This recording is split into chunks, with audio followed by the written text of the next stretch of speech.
There are people who don't flinch when the world catches fire. While others panic, they become still. While voices rise and hands shake, theirs remain steady. You might be one of them, the person everyone turns to when things fall apart, the one who speaks calmly when others can't find words, the one who thinks clearly when clarity seems impossible.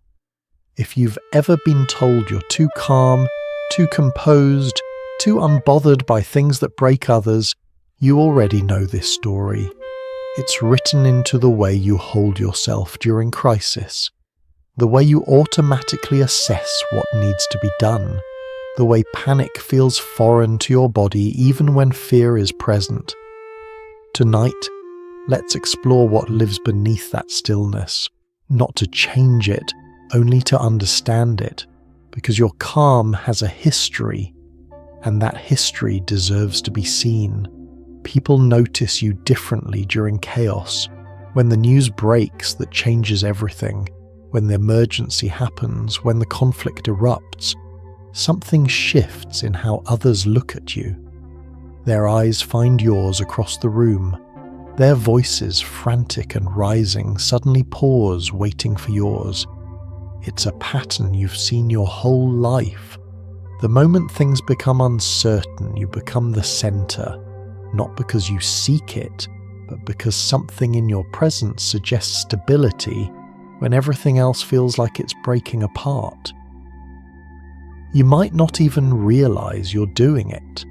The way your voice stays level when delivering difficult news, the way your hands don't shake when everyone else's do, the way you can make decisions in moments when others freeze completely. It's automatic. Something in you shifts into a different gear. While their nervous systems flood with adrenaline that scatters thought, yours seems to sharpen. You become more focused, not less, more clear, not more confused. It's as if crisis activates something in you that chaos deactivates in others. From the outside, it looks like strength, like you were born with some kind of emotional armor that nothing can penetrate. People watch you handle emergencies with what appears to be effortless grace. Your shoulders don't tense, your breathing doesn't quicken visibly.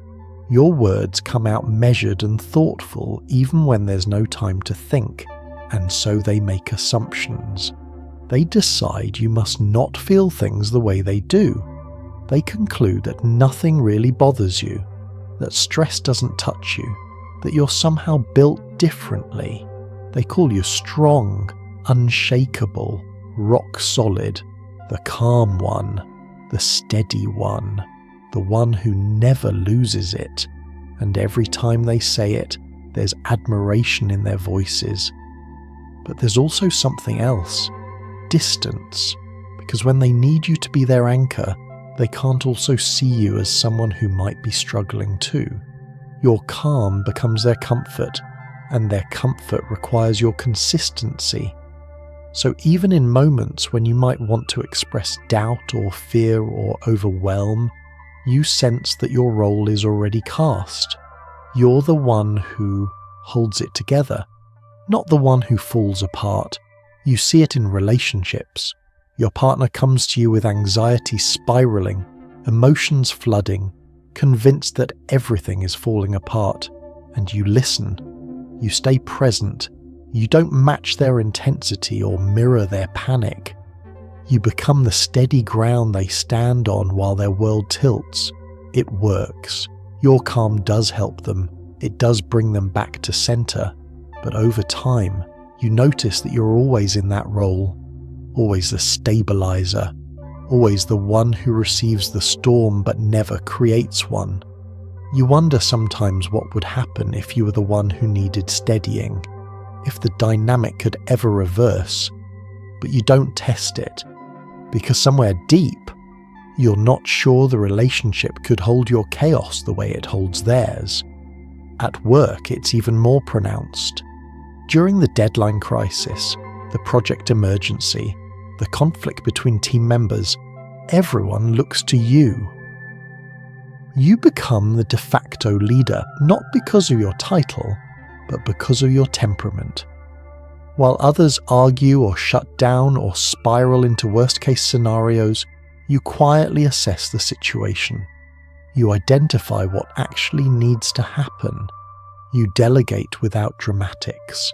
You solve problems without adding emotional weight to them. Your colleagues depend on this. Your supervisors notice it. Your value becomes tied to your unflappability, but that also means you carry things others don't have to carry. The responsibility of staying calm isn't just about you anymore. It's about everyone who needs you to be that way.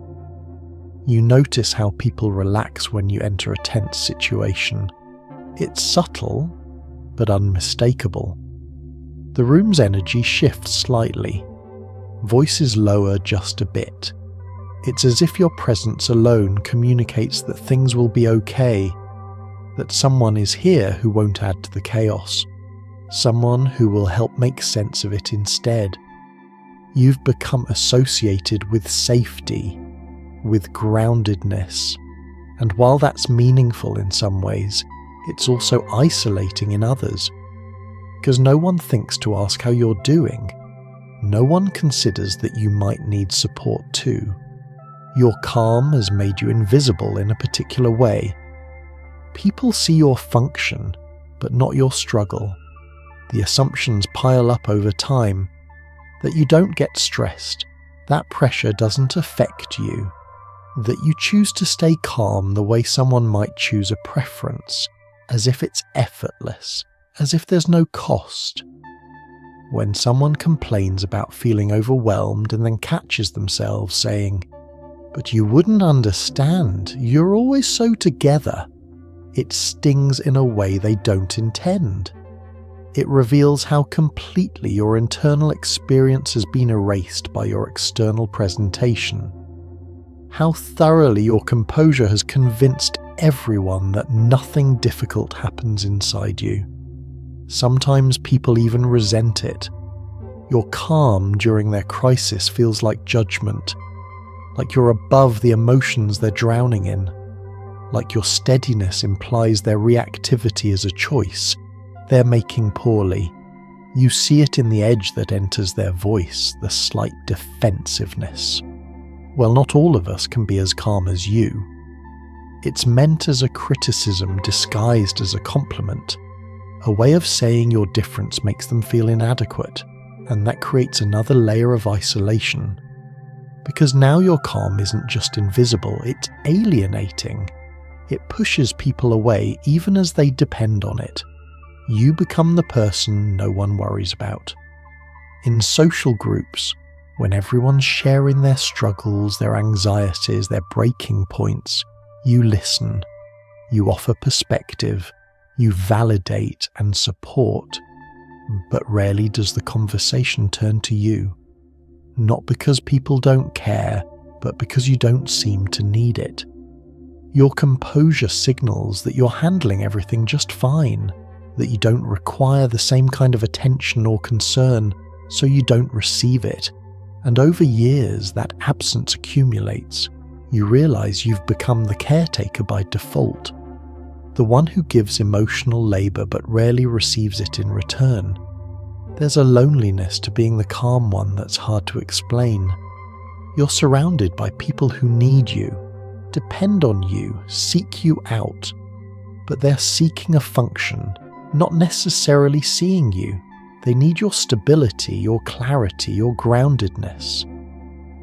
But who you are beneath that, the vulnerability, the uncertainty, the moments when you don't have answers, those parts remain largely unseen, because you've gotten so skilled at not showing them, because the role you play requires their absence, because somewhere along the way, you learned that your value lies in your composure.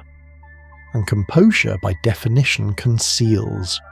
You watch others have emotional release, crying in front of friends, venting their frustration, expressing their fear openly. And there's a part of you that wonders what that's like, to let it out, to not filter, to trust that someone would hold space for your unraveling the way you hold space for theirs. But when you imagine it, something stops you. Maybe it's the belief that others couldn't handle it, that seeing you lose composure would frighten them or disappoint them, that you'd be letting them down. Or maybe it's deeper than that. Maybe you're not sure you know how anymore. Maybe staying calm has become so automatic that you've lost access to the other way of being. People rarely see the moments after. When everyone else has moved on from the crisis, when they've processed and released and returned to normal, you're still carrying it. The calm during the storm didn't make the storm less real for you. It just meant you couldn't react to it in the moment. So it waits. The tension sits in your shoulders. The stress manifests in your jaw, your stomach, your sleep. But by the time these symptoms appear, the crisis is over. No one connects your physical strain to the emotional weight you carried for everyone. They've forgotten, they've recovered, and you're left processing alone what you couldn't express, together. This is what it looks like from the outside.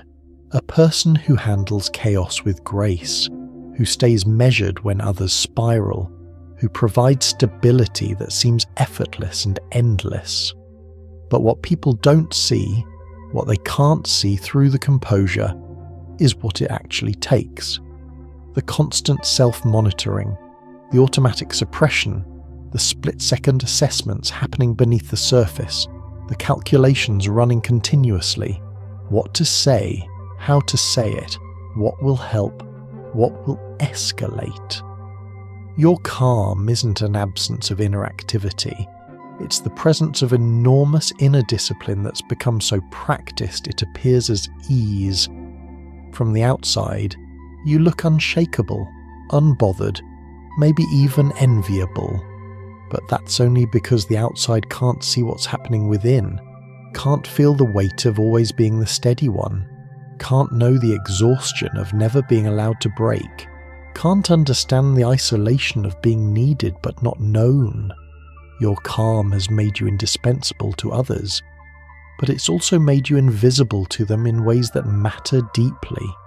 And that invisibility over time becomes its own kind of burden, one that no one sees you carrying, because you carry it calmly too. But what people don't see, what the calm exterior conceals so completely, is what's actually happening inside you during those moments of crisis. Because your stillness isn't empty, your composure isn't absence.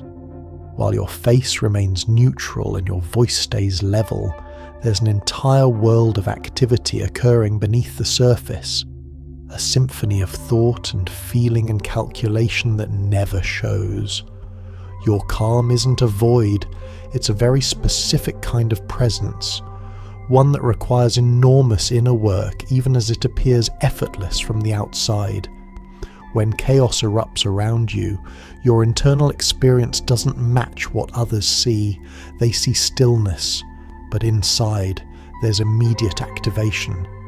Your mind shifts into a different mode almost instantaneously. It's as if some part of you recognizes the emergency and responds not with panic, but with hyper-focus. Your thoughts don't scatter, they sharpen, they organize, they begin moving through a checklist you didn't know you had. What's the actual danger here? What needs to happen first? Who needs what? What can wait? What can't? It happens so quickly you barely notice you're doing it. But you are. Your brain is working at extraordinary speed, processing information, assessing risk, determining response, all of it happening in the seconds it takes you to draw one steady breath. There's a scanning that occurs, not just of the external situation, but of yourself.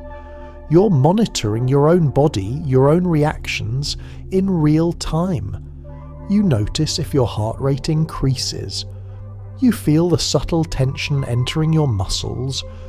You're aware of the adrenaline that's absolutely present, coursing through you just like it is through everyone else. But where others let that adrenaline drive their behaviour, you do something different. You observe it. You feel it moving through your system, but you don't let it take over. It's not that you don't have the physiological stress response. You do. Every bit of it.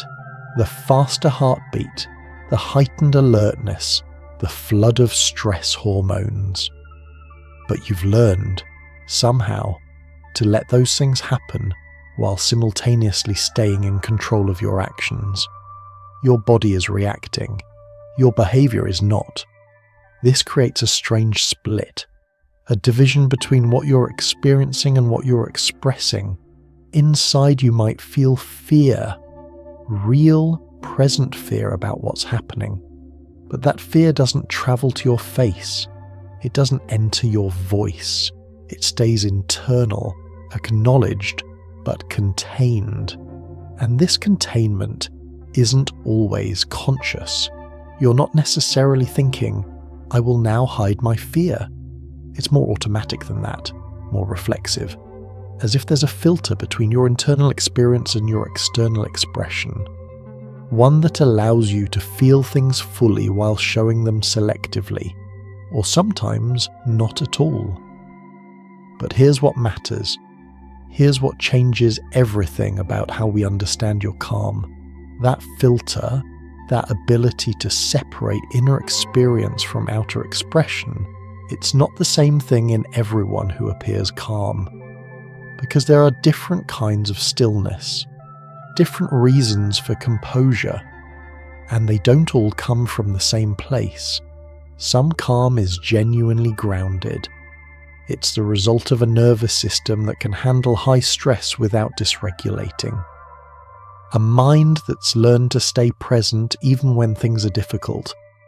That kind of calm is rooted in actual safety, in a body that knows it can handle what's coming, that has resources, that has practiced staying present through challenge and come out okay on the other side. That calm is real regulation. It's a window of tolerance that's wide enough to hold intensity without breaking. But there's another kind of calm that looks identical from the outside, but feels completely different from the inside. It's the calm that comes from disconnection, from a nervous system that doesn't heighten in response to stress because it's learned that heightening doesn't help, that fighting or fleeing isn't an option. So instead it freezes, it numbs, it dissociates. This calm isn't presence, it's absence. It's the mind protecting itself by leaving, by creating distance between awareness and feeling. This is the calm of someone who's checked out, not someone who's staying present. And the tragic thing is, no one can tell the difference by looking. Both appear composed, both seem unfazed, but one is rooted in capacity, the other in protective shutdown. You might recognize this distinction in yourself. There are moments when your calm feels solid, when you're aware of everything happening both inside you and around you, and you're choosing how to respond. You're present with your fear but not controlled by it. You're feeling your stress but not expressing it in ways that would escalate the situation. That's integrated calm. That's your nervous system working well under pressure, staying within a manageable range of activation, not too high, not too low, just regulated. Those moments, you're genuinely okay, genuinely capable. Your calm is real. But then there are other moments when you realize later that you weren't fully there, that some part of you left, that your calm during that crisis wasn't because you were handling it well, but because you weren't entirely present to handle it at all. In those moments, if you check in with your body, you might notice a kind of flatness, an absence of sensation. Your hands might feel far away. Your thoughts might feel foggy despite appearing clear to others. There's a distance, a removal that your mind created to protect you from overwhelm, and while it served a purpose, kept you functional, kept you from breaking down, it's not the same as genuine regulation. It's protective numbness wearing the mask of composure. The challenge is that both get praised equally. Both get called strength. No one distinguishes between the calm that comes from presence and the calm that comes from absence. No one asks which kind you're experiencing. They just see that you're not panicking and they're grateful for it.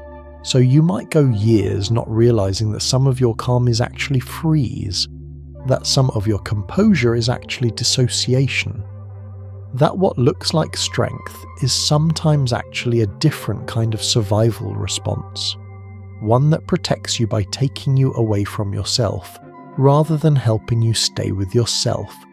And this matters because the costs are different.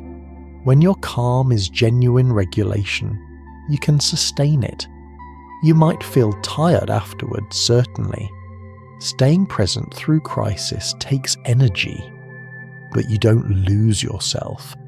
You don't pay with disconnection or numbness. You remain integrated. Your memories of the event are clear.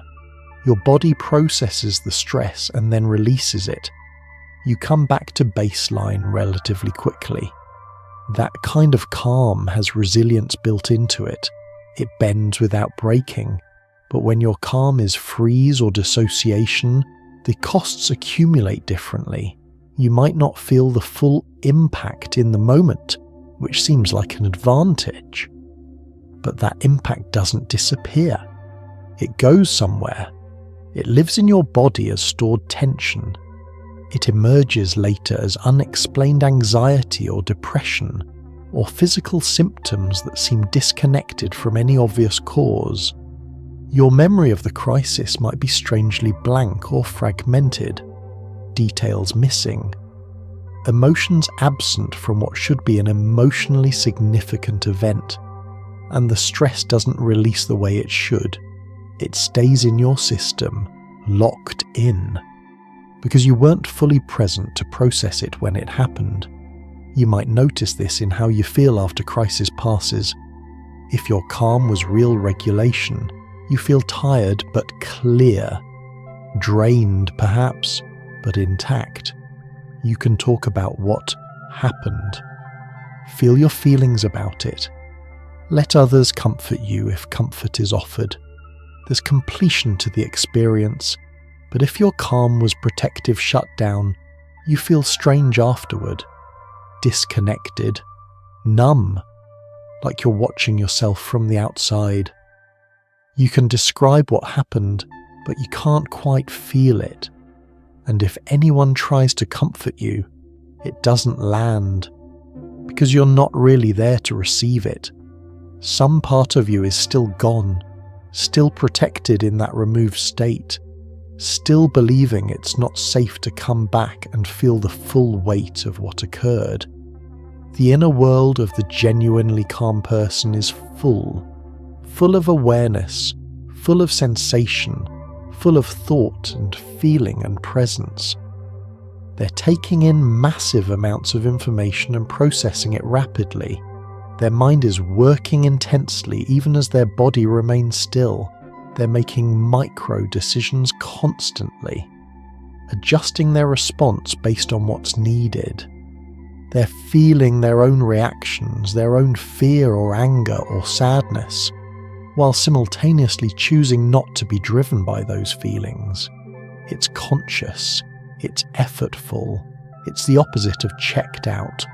They're more present than most people, not less. But the inner world of someone in freeze, someone dissociated, is empty in a particular way.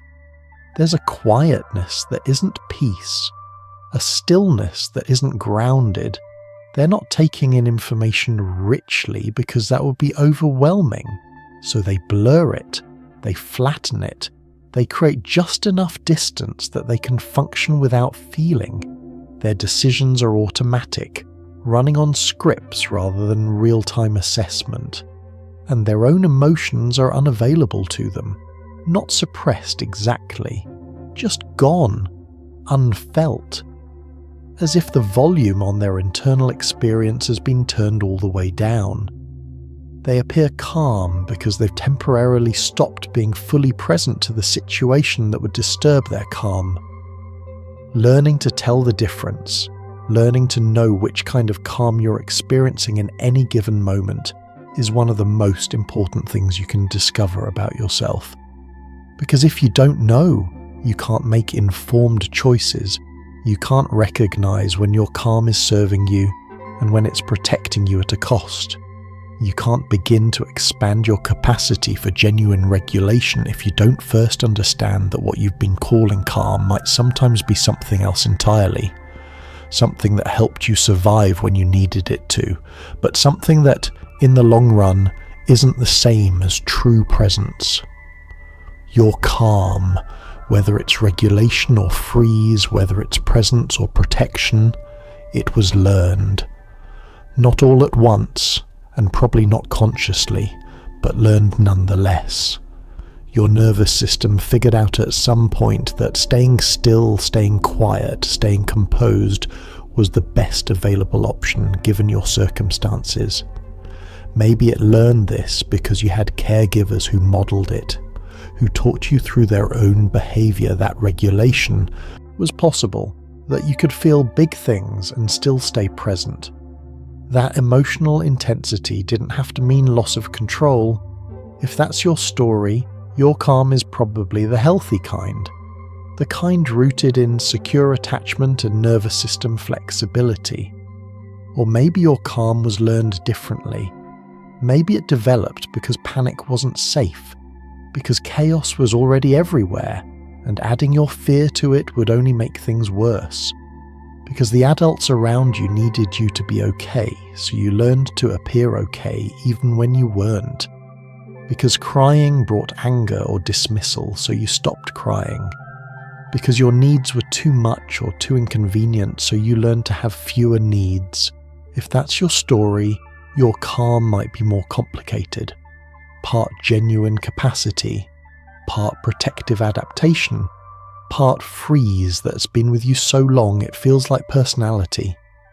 But wherever it came from, however it developed, your calm tells a story. About what you learned was safe, about what you learned was required, about what happened when you weren't calm, and what you decided you needed to be instead. Every person who stays composed during chaos has a history that created that composure, and that history lives in your body still, in the automatic way your nervous system responds to threat, in the filter between what you feel and what you show, in the calculations you run without thinking, in the distance you create when presence becomes too much. Your inner world during crisis is rich with information about who you've had to become, and maybe about who you were before you learned you had to be this way. To understand why your body responds to crisis the way it does, why some nervous systems stay regulated while others flood with panic, we need to look at what's happening beneath consciousness, at the biology that makes composure possible, at the neuroscience of staying present when everything in your environment suggests you should run or fight or freeze, because your calm isn't magic. It's not personality alone. It's the result of very specific processes happening in your brain and nervous system, processes that can be understood, and in understanding them, perhaps you can begin to see yourself with more clarity, with more compassion for what your body learned to do and why. There's a nerve that runs from your brainstem down through your chest and into your abdomen. It's called the vagus nerve, and it's one of the longest nerves in your body. Its name comes from the Latin word for wandering, because it travels so extensively, touching your heart, your lungs, your digestive system.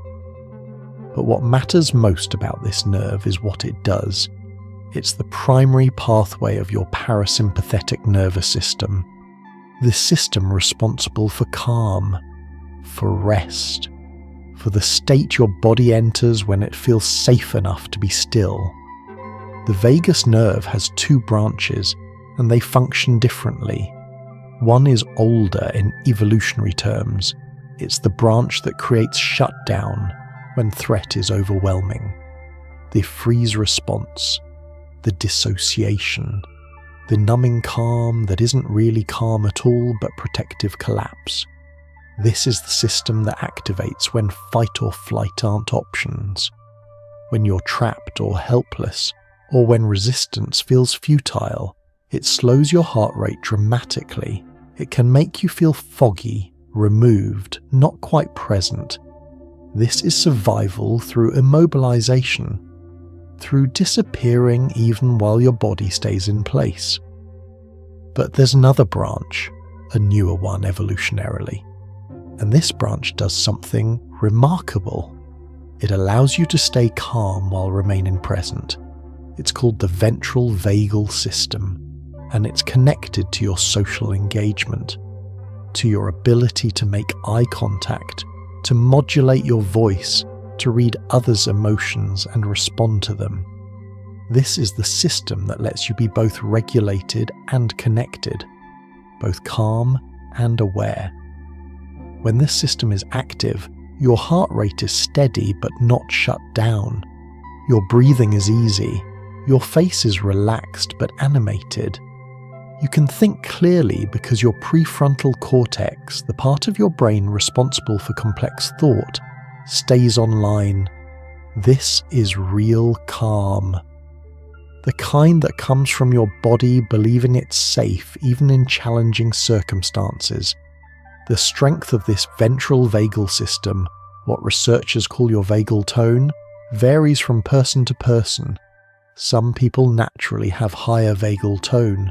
Their nervous systems are more flexible, more resilient. They can handle stress without dysregulating as easily. They recover from upset more quickly. They have a wider window of tolerance for intensity.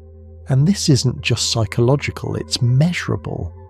Physiological, you can see it in heart rate variability, in how much their heart rate changes with each breath.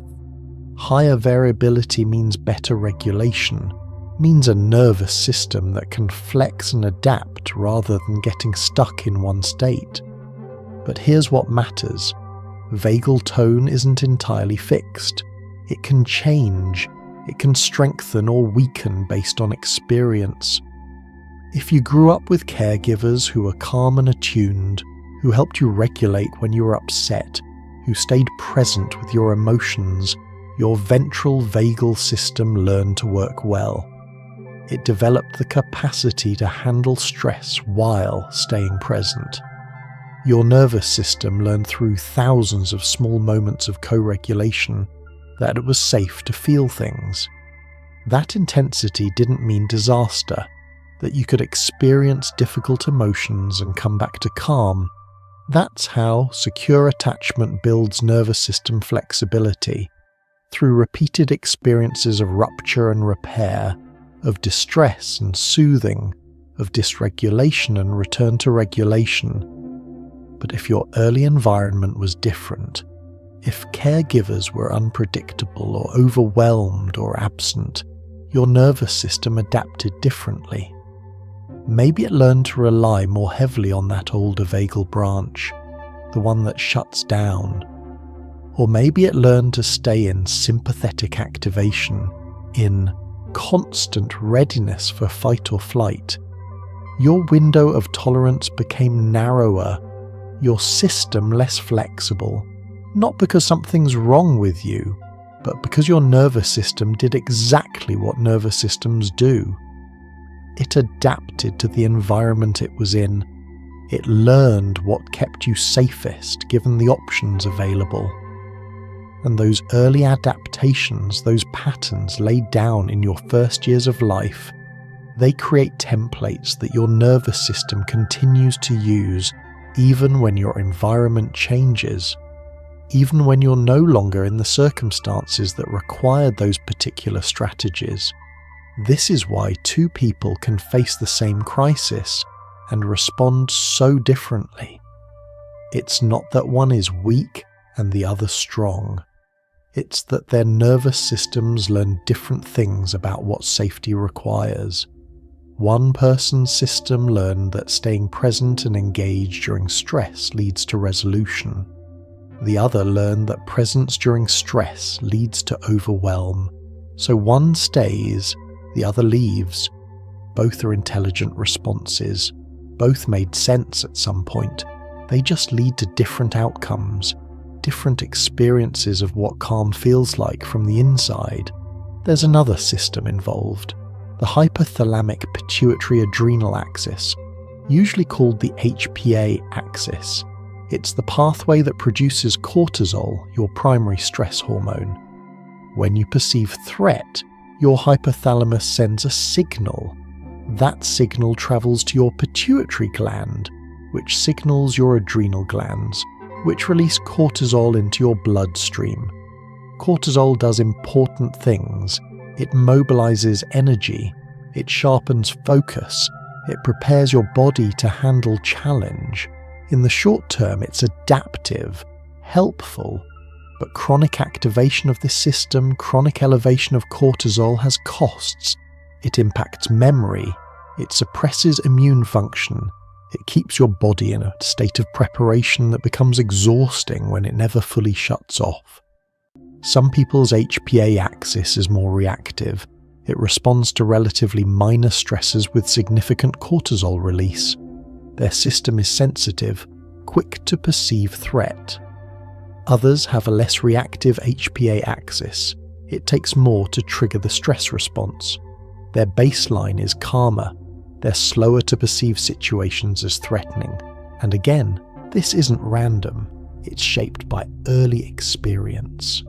Chronic stress in childhood, unpredictable environments, lack of attuned caregiving, all of these can make the HPA axis more reactive. The system learns to assume threat, to prepare for danger, because that preparation helped you survive when survival wasn't guaranteed. But there are also people whose HPA axis becomes less reactive, not because they're naturally calmer, but because their system has been activated so many times that it started to down-regulate, to produce less cortisol even in response to real threat. This is what happens with chronic, inescapable stress. The system essentially gives up, stops responding as intensely, and from the outside this can look like calm, like nothing bothers them. But inside it might be more like depletion, like the stress response has worn itself out. This is different from healthy regulation. This is exhaustion wearing the mask of composure. Your prefrontal cortex, the front part of your brain just behind your forehead, plays a crucial role in staying calm during chaos. This is the area responsible for executive function, for planning and decision-making and impulse control, for what we think of as rational thought. When this area is active and connected to the rest of your brain, you can think through problems, consider consequences, override automatic reactions. This is what allows you to feel anger but not express it destructively, to notice fear but not be controlled by it, to experience the urge to panic but choose differently. But the prefrontal cortex is sensitive to stress. When your amygdala, the part of your brain that detects threat, becomes highly activated, it can essentially hijack your system. Blood flow shifts away from your prefrontal cortex and toward areas that handle immediate survival. Fight, flight, freeze. In those moments, your capacity for complex thought decreases. Your ability to regulate emotion decreases. You become more reactive, more impulsive. This is why people say and do things in high stress that they wouldn't otherwise. Their prefrontal cortex has gone partially offline. The more primitive parts of their brain have taken over. People who stay calm during crisis have somehow maintained prefrontal cortex function, even under stress. Their thinking brain stays online when others shut down. And this capacity, like vagal tone, is partly learned. If you had experiences growing up where you needed to think clearly during stress, where problem solving was your survival strategy, your brain learned to keep that prefrontal cortex engaged even when your amygdala was firing. You developed what researchers call cognitive reappraisal skills, the ability to reframe situations, to find different interpretations, to talk yourself through rather than react automatically. This isn't denial. It's not minimizing real danger. It's maintaining cognitive flexibility when flexibility matters most. There's also something called stress inoculation, the idea that exposure to manageable levels of stress you can handle and recover from, actually builds resilience. It's like a psychological vaccine, small doses of challenge that train your system to handle larger ones. If you grew up facing difficulties that were hard but not overwhelming, if you had support while learning to cope with adversity, your nervous system learned that stress is survivable, that you have resources. That challenge doesn't equal catastrophe.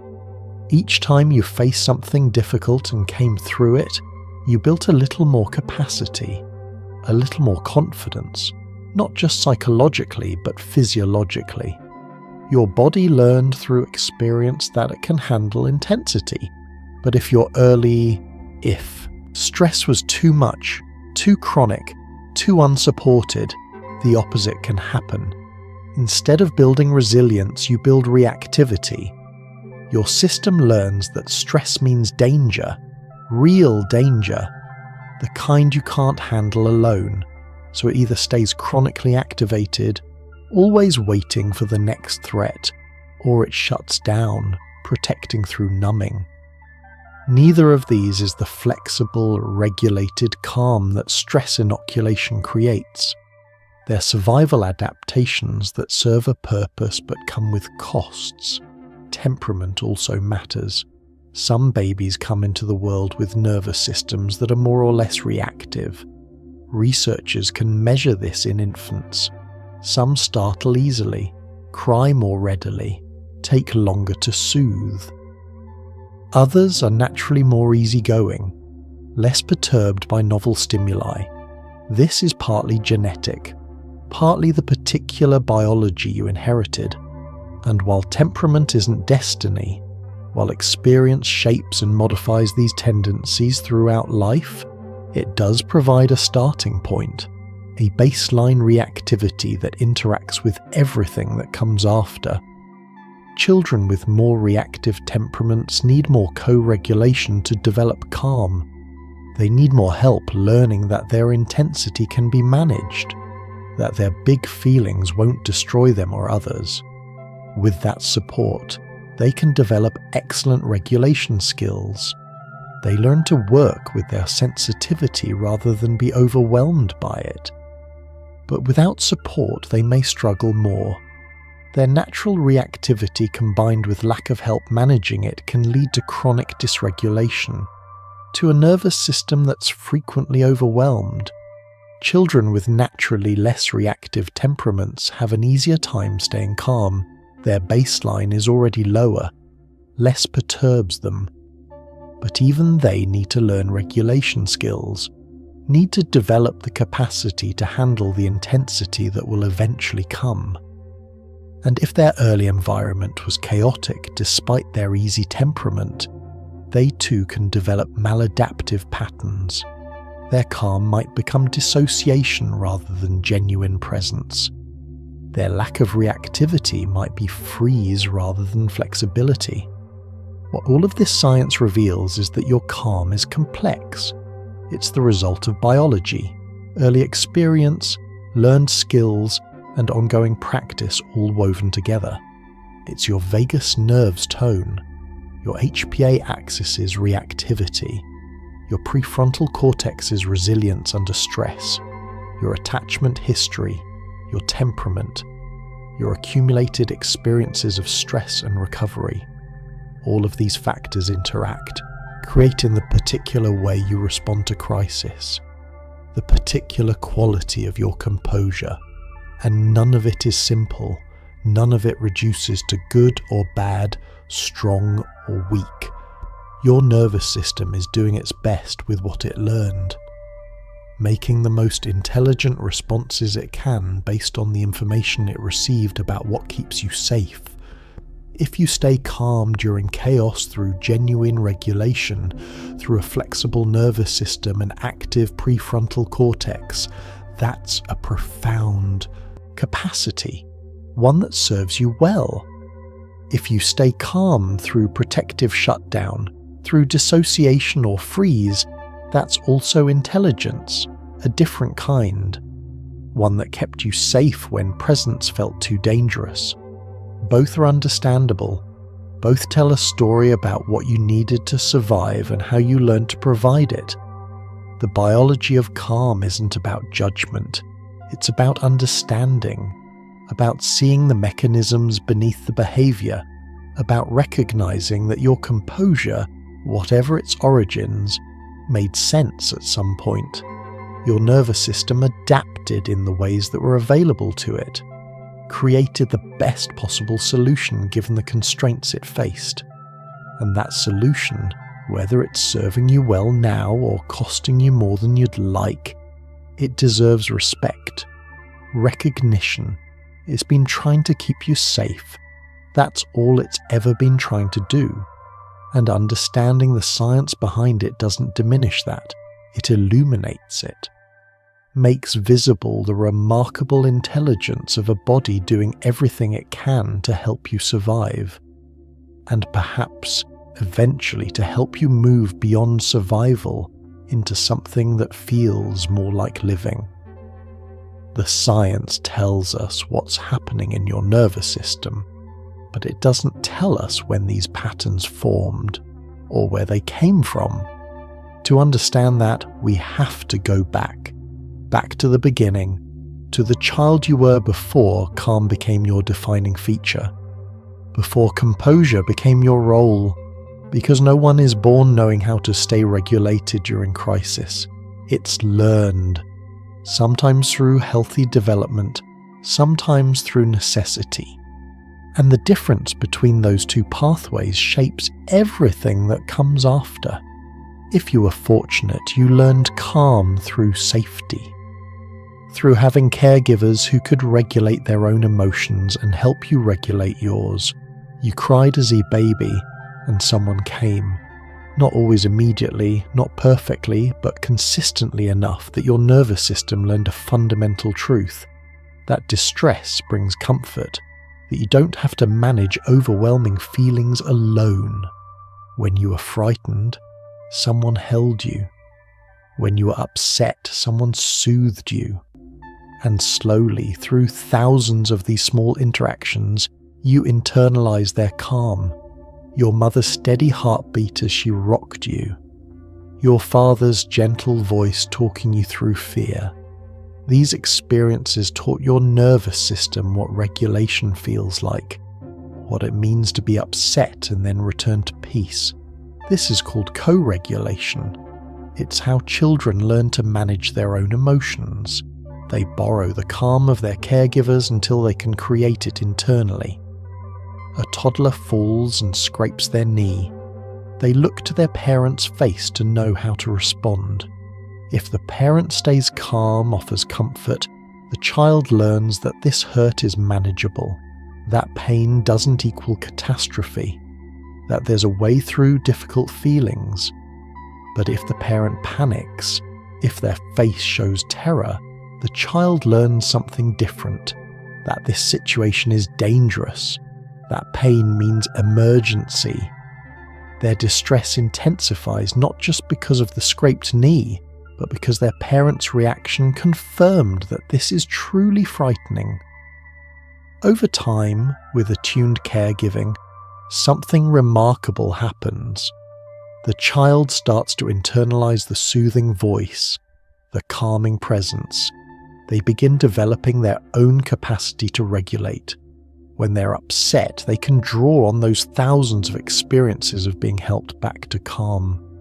They develop what attachment researchers call a secure base, an internal sense that the world is generally safe, that people will help when help is needed, that their feelings are manageable with support. This kind of childhood creates genuine calm, the flexible, present kind. The kind rooted in security rather than fear. Children who develop this way can handle stress while staying connected to themselves and others.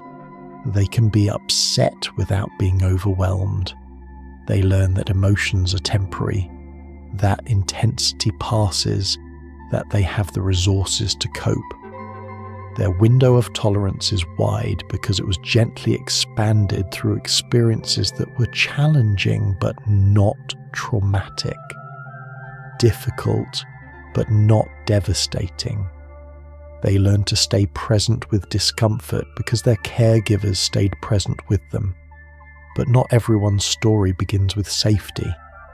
Not everyone had caregivers who could offer steady regulation. Some of you learned calm differently, not through security but through necessity, not because you were taught to self-soothe, but because no one was available to soothe you. Your calm didn't develop from having a secure base. It developed from realizing you were the base, that you had to create your own steadiness because the adults around you couldn't provide it.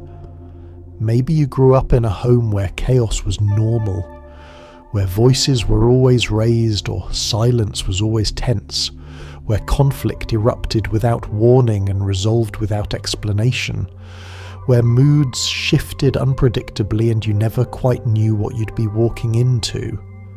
In that environment, your nervous system made a calculation. Panicking alongside the chaos wouldn't help. Adding your distress to the existing distress would only make things worse. So you learned something else.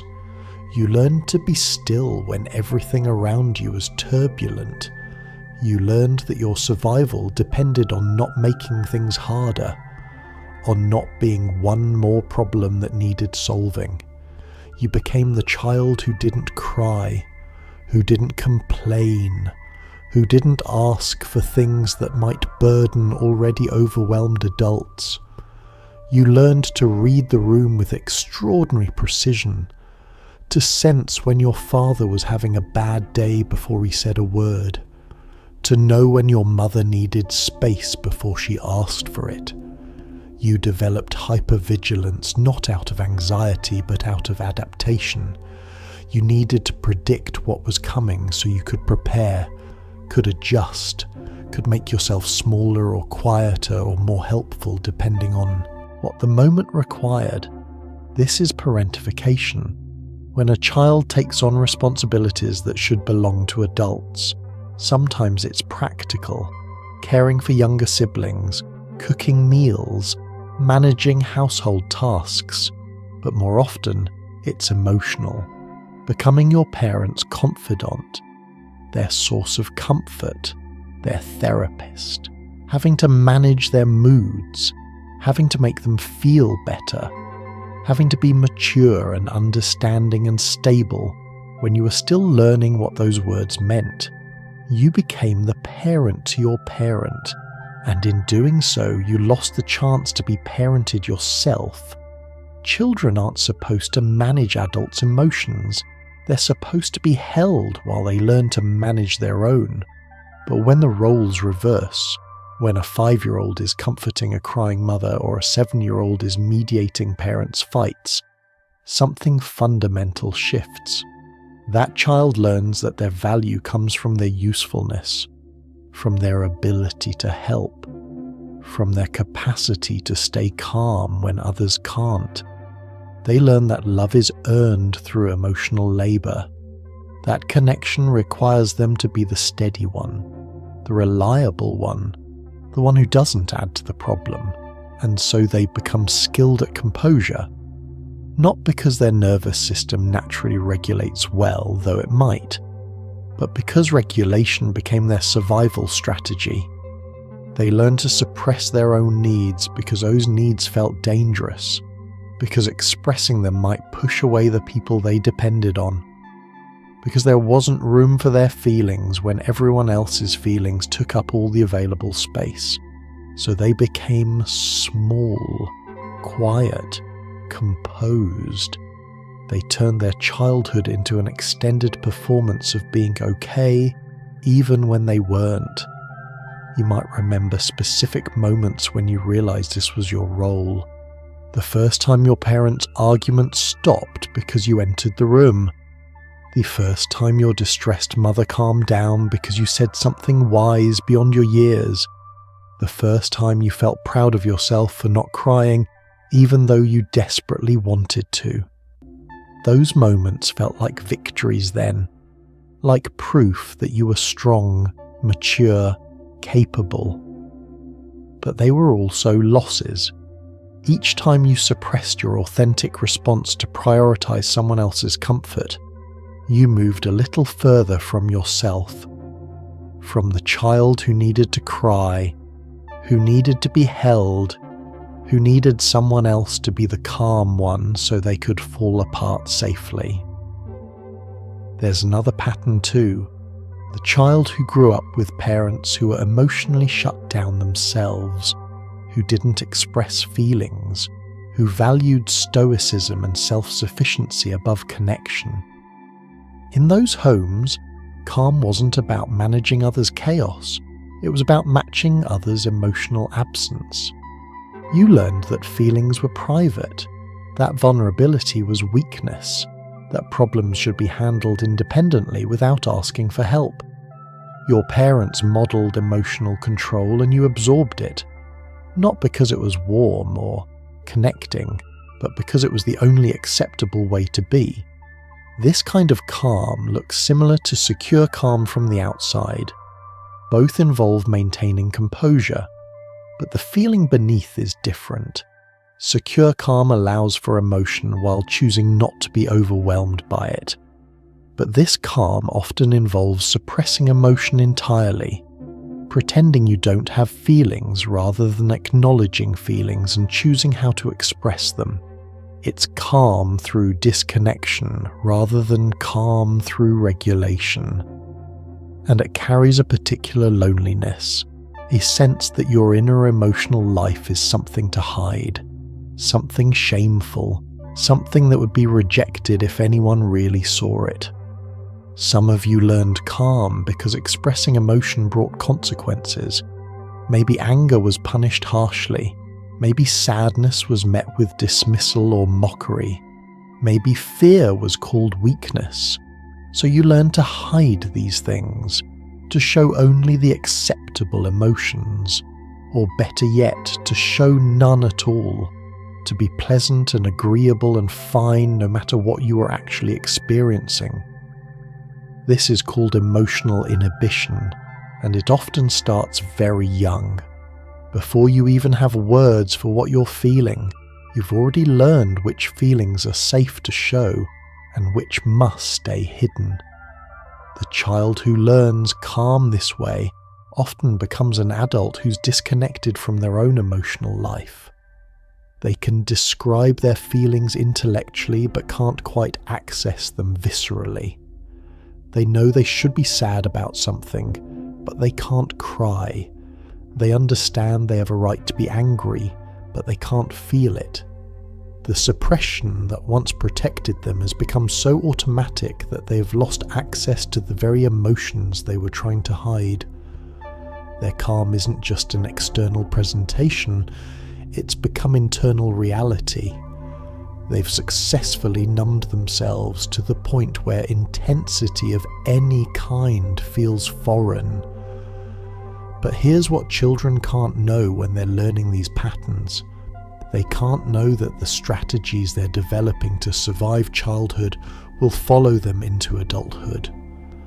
That the calm they're cultivating to protect themselves will become the primary way others see and relate to them.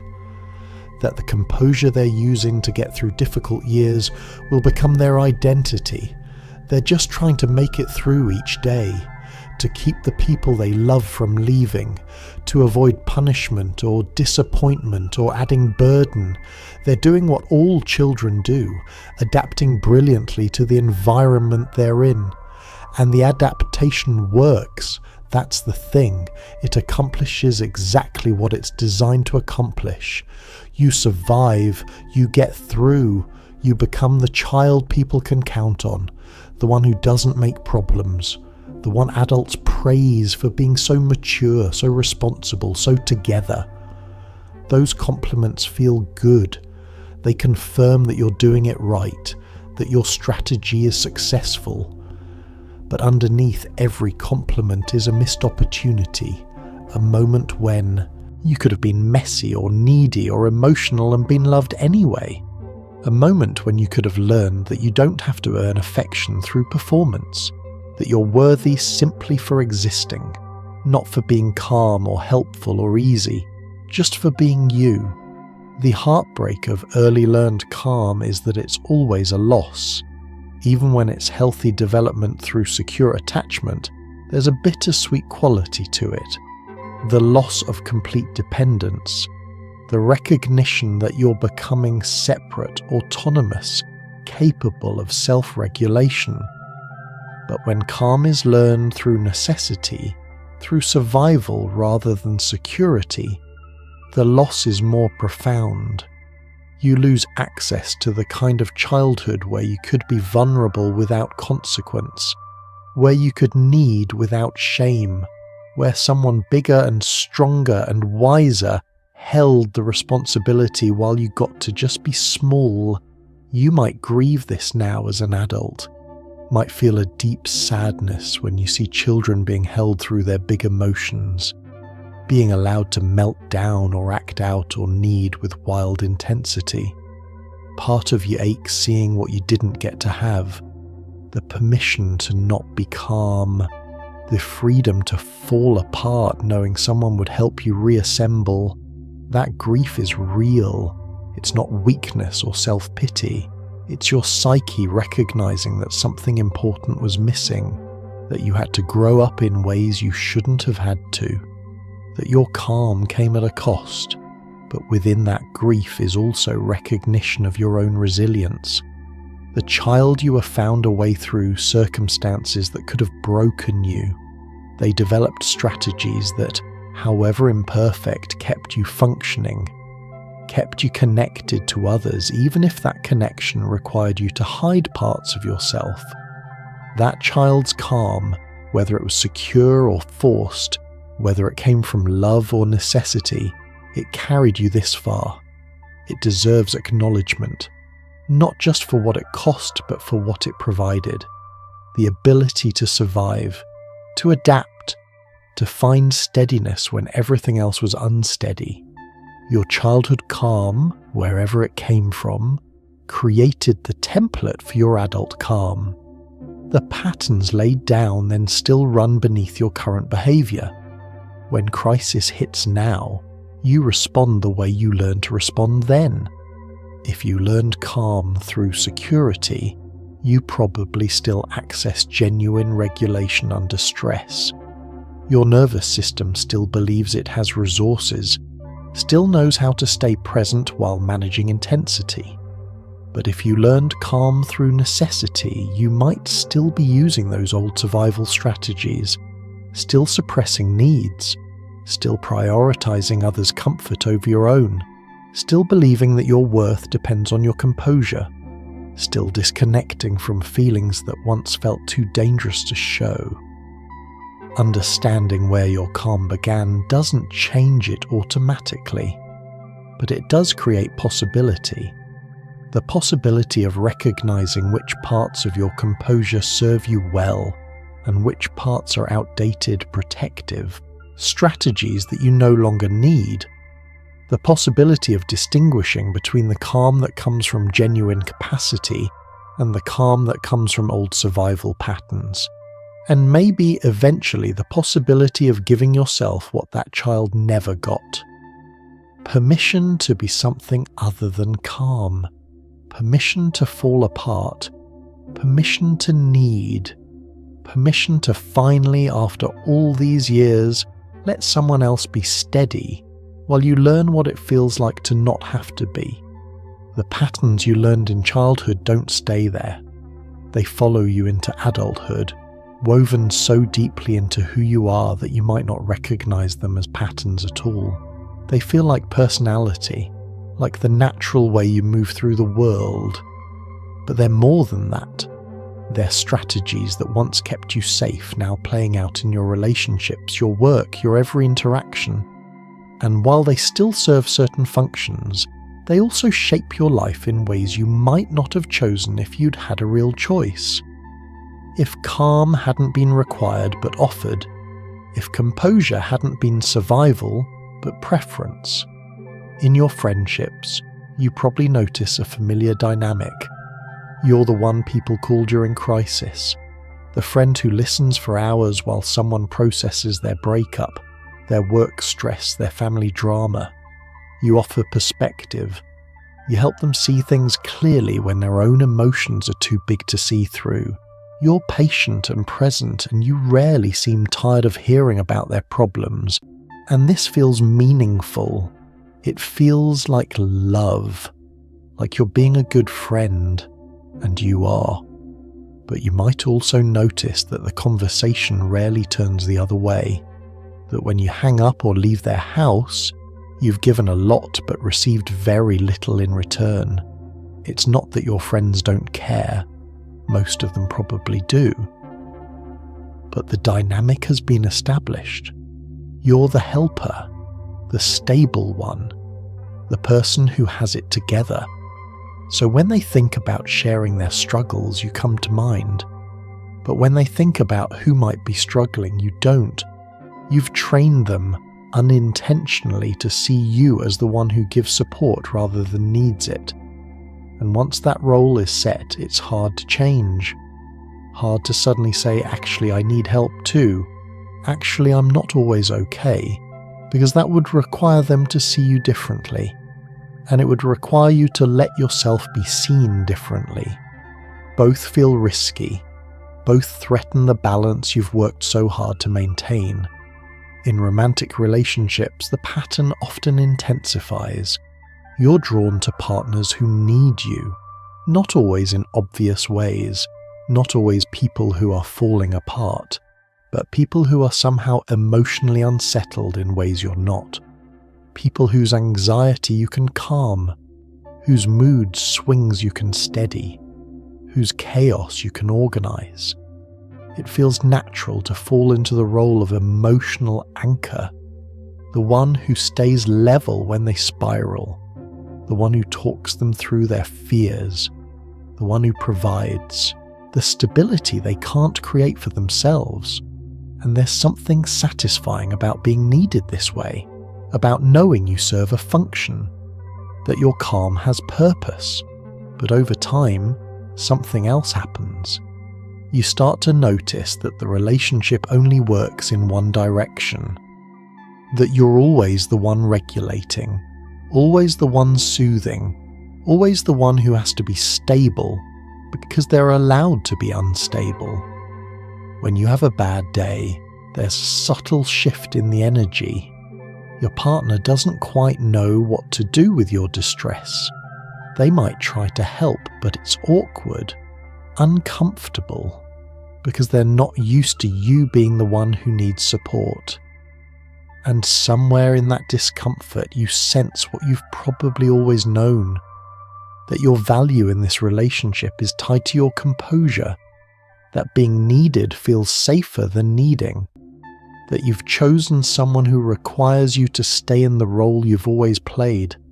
This isn't always conscious. You don't wake up one day and think, I'll find someone who can't regulate themselves so I can feel needed. It's subtler than that.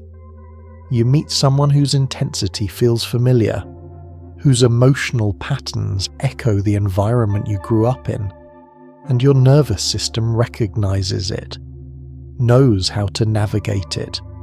You fall into old choreography without realizing you're dancing. You become the calm one because that's what the dynamic requires, because that's what you know how to be, And because some part of you believes that this is what love looks like, that being the stable one, the helper, the regulator, is how you earn your place in someone's life. What you might not fully recognize is that this dynamic prevents true intimacy, because intimacy requires mutual vulnerability. It requires both people being able to hold both roles, being able to support and be supported, to be strong and to break down. But when the roles are fixed, when one person is always the calm one and the other is always a reactive one, there's no room for reversal. No space for you to show up messy or uncertain or overwhelmed. And slowly, over months and years, you might start to feel lonely even while in a relationship. Lonely because you're only being seen as half of who you are, the composed half, the capable half, but never the vulnerable half, never the part that needs what you so readily give. At work, your calm becomes currency. It's what makes you valuable, what gets you promoted or trusted with difficult projects or put in leadership roles. During deadliners when everyone else is frantic, you're the one thinking clearly. During conflicts when others are emotional, you're the one mediating. During crises when panic spreads, you're the one who stays level and figures out what actually needs to happen. Your colleagues and supervisors notice this. Rely on it. Build structures around it. You become essential not just because of your skills, but because of your temperament.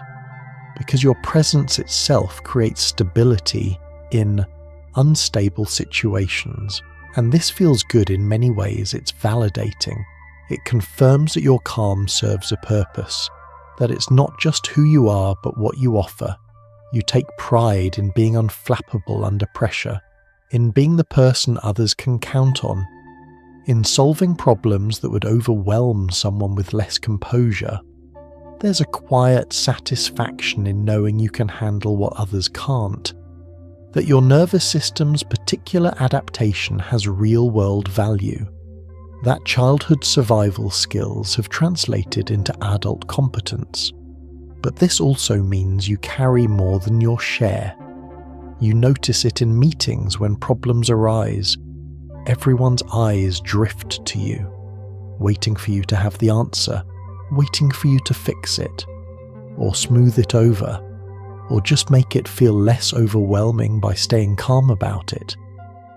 And while you usually can do those things, usually do have solutions or at least steady presence to offer, the expectation itself becomes heavy. The assumption that you'll always have it together, that you'll always be able to handle one more crisis, one more conflict, one more situation that requires someone to stay level when everyone else is losing their grip. You start to notice that you're not just doing your job, you're doing emotional labor that's invisible and unpaid.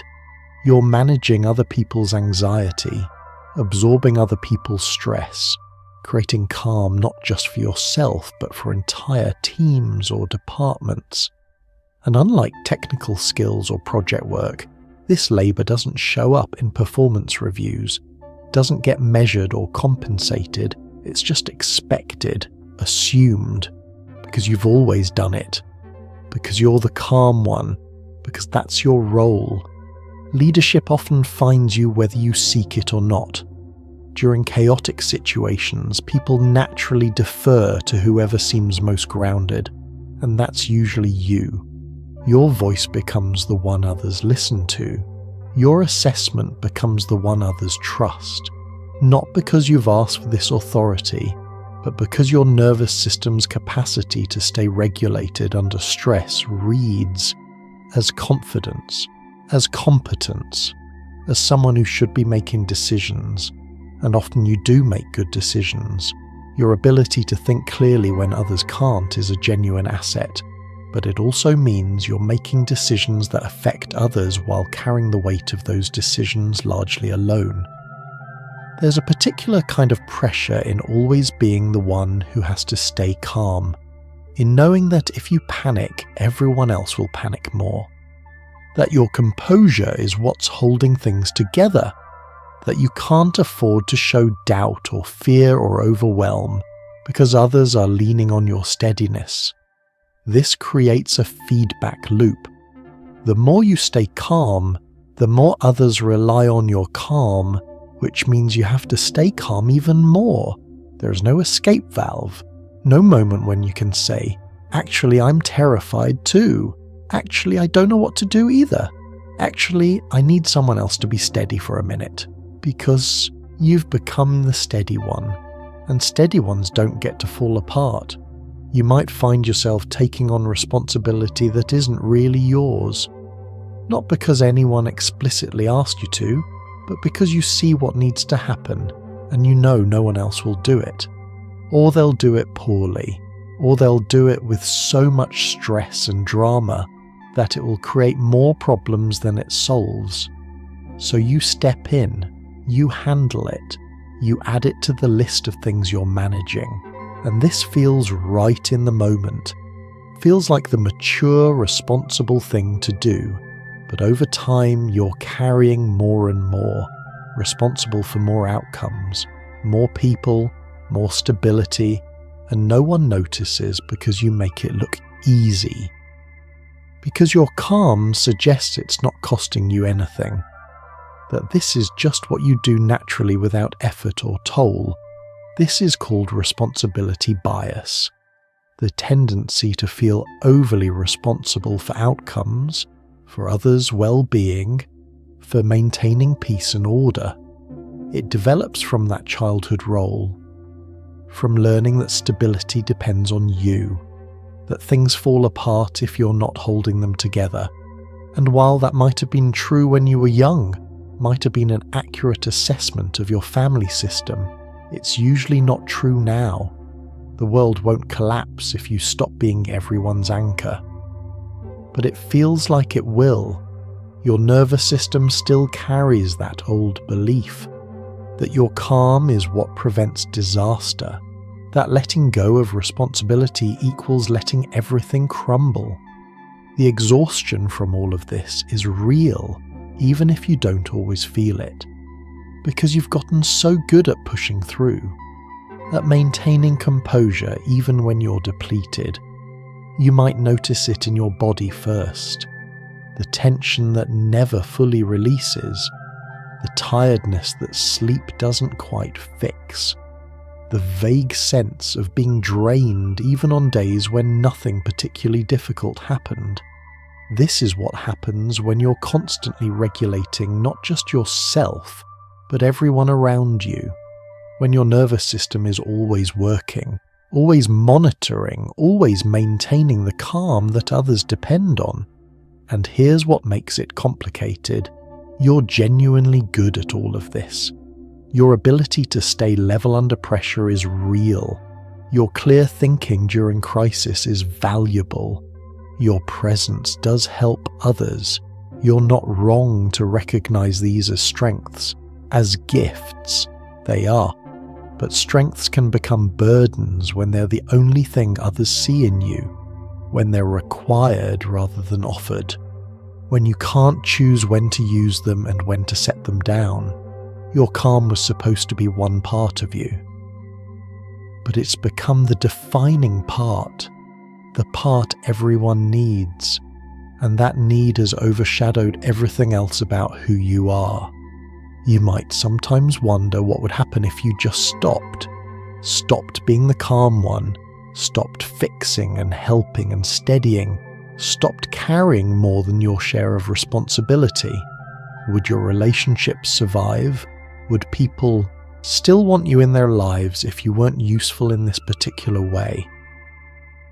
These questions feel dangerous to explore too deeply, because the answers might confirm what you've suspected all along, that your worth to others is tied to your function, that love is conditional on your composure, that you're valued for what you provide rather than simply for existing.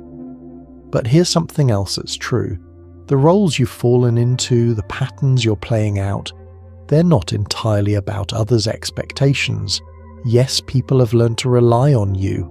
Yes, dynamics have been established that keep you in the calm role, but you're also choosing these patterns, not consciously maybe, not with full awareness, but choosing nonetheless. Because being the calm one feels safer than any alternative. Because being needed feels more secure than being vulnerable. Because staying in control keeps you from having to trust anyone else to take care of you. Your adult patterns aren't just about what happened in childhood, they're also about what you're still protecting yourself from. The fear that if you're not indispensable, you're dispensable. That if you're not strong, you're weak. That if you're not calm, you're chaos. And so you keep going. Keep being the friend who listens, the partner who steadies, the colleague who handles pressure, the leader who stays level. You keep offering your calm to everyone who needs it. Keep making space for others' emotions while containing your own. Keep functioning as if functioning costs you nothing, as if you're endless, inexhaustible, always available to be what others need. But underneath, there's a tiredness, a longing, not for everything to fall apart, but for the permission to not hold everything together, for someone to see past your composure to the person beneath it, the person who's been performing calm for so long they've almost forgotten what it feels like to just be, to just need, to just exist without having to earn their place through steadiness. Your adult patterns are so deeply ingrained they feel like who you are, but they're not. They're who you learned to be, who you had to become, and while they've served important purposes, while they've gotten you this far, they might also be keeping you from something you need even more than you needed calm. The freedom to be fully human, to have the full range of responses available to you, to choose calm when it serves you and choose something else when it doesn't. To be strong sometimes and soft sometimes and messy sometimes, and all of it be acceptable, all of it be lovable, all of it be enough. The patterns you've maintained for so long, the calm you've offered so consistently, they've carried you through so much. They've helped you build relationships, even if those relationships are sometimes unbalanced. They've advanced your career, they've made you valuable to others, they've given you identity and purpose. But there's something else happening beneath all of that. Something quieter. Something most people never see because your composure hides it so well. There are costs to being the calm one. Hidden costs that accumulate slowly over years. Costs that your body keeps track of even when your mind doesn't.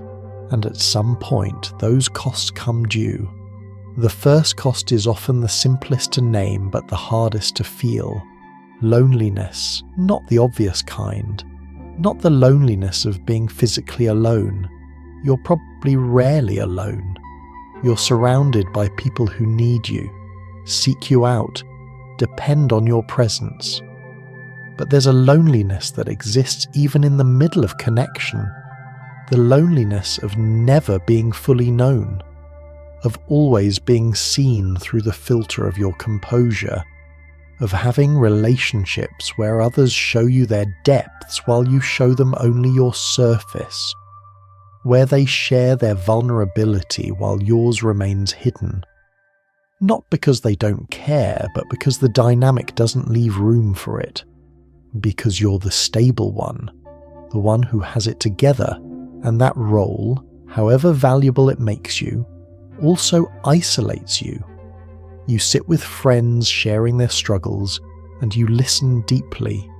You understand. You empathize. You offer exactly what they need. But inside, there's a quiet ache, a longing to be the one falling apart, to be the one whose mess someone else holds, to reverse the roles just once and see if the relationship can bear the weight of your vulnerability the way you've borne the weight of theirs. But you don't test it, because you're not sure what you discover, and not knowing feels safer than knowing and being disappointed. This loneliness shows up in your romantic relationships too. You're intimate in many ways, physically close, spending your lives together. But there's an emotional distance that persists, a part of you that remains unreachable, not because you want it that way, but because you've learned it has to be that way. Because the one time you tried to show real distress, real overwhelm, the dynamic shifted uncomfortably. Your partner didn't quite know what to do. They tried perhaps, but it felt awkward, forced, and you could feel their discomfort with your loss of composure. So you put the mask back on, returned to being the steady one, and the distance returned with it. The loneliness of being in a relationship where you can only show certain parts of yourself, where your full humanity is too much, where love feels conditional on your ability to stay calm. Over time, this loneliness creates a kind of resignation. You stop expecting to be fully seen. Stop hoping someone will look past your composure to the complexity underneath. You accept that this is how your relationships work, that you give more than you receive, that you're known for what you do rather than who you are. And that acceptance feels mature, realistic, like you've made peace with the limitations of human connection. But underneath the acceptance is grief, the grief of someone who never got to find out if they could be loved without being useful, if they could be wanted without being needed, if their worth could exist independent of their function. Another cost lives in your body, because your body doesn't forget what your mind suppresses. Every crisis you stayed calm through, every emotion you contained, every stress you absorbed without releasing, it all goes somewhere. Tension settles into your shoulders and stays there. Your jaw clenches without you noticing until it aches. Your stomach becomes sensitive in ways it never used to be. Headaches arrive with increasing frequency. Sleep becomes elusive or unsatisfying. You wake up tired even after 8 hours. Your body, which appears so composed from the outside, is holding everything you're not expressing, and it's getting heavy. This is what researchers mean when they say the body keeps the score. Stress that isn't processed doesn't simply disappear. It gets stored, encoded into muscle tension, digestive issues, chronic pain, weakened immune function. You might get sick more often than you used to, catch every cold that goes around, take longer to recover from minor illnesses. Your body is depleted from the constant work of regulation, from maintaining calm through situations that activated your stress response even if you didn't show it. The cortisol that flooded your system during crisis, the adrenaline that spiked and had nowhere to go, the activation that your nervous system created but you never released through action or expression, all of it leaves residue, and that residue accumulates. You might notice pain that has no clear origin, back pain that no amount of stretching fixes, neck tension that never fully releases, digestive problems that doctors can't quite explain. These are often somatic expressions of stress, your body's way of communicating what you won't let yourself say, that you're carrying too much, that the calm is costing you, that beneath the composed exterior you're exhausted. But because these symptoms don't connect obviously to emotional suppression, you treat them as separate problems. Take pain medication, try different diets, do more yoga, and these things might help temporarily. But they're treating symptoms without addressing the root. The root is that your body is speaking the distress your voice won't. There's also a particular kind of delayed reaction that happens to people who stay calm during crisis. In the moment you're focused, clear, doing what needs to be done. But hours or days or even weeks later, something happens. You fall apart in ways that seem disconnected from any current stressor. You find yourself crying in the shower for no reason you can name, or lying in bed unable to move, or feeling waves of anxiety that make no sense given your current circumstances. What's happening is that your nervous system is finally processing what it couldn't process in real time. The stress you stayed composed through is catching up to you in delayed waves. But because it's delayed, because the crisis is over, you don't connect your current state to what you were holding then. So you just feel inexplicably bad, broken in ways you can't explain or fix. This creates a strange cycle. During actual difficulty, you're fine, steady, capable. But during calm periods, you fall apart. And this makes no sense to others or sometimes even to yourself. Why would you struggle when everything's okay? Why would you lose it when there's nothing currently wrong? But it's precisely because things are calm that your system finally feels safe enough to release what it was holding. Your body waited until it could afford to break down, until crisis had passed and the pressure to stay composed had lifted. But the timing feels wrong, shameful somehow, like you're failing at the exact moments you should be able to rest.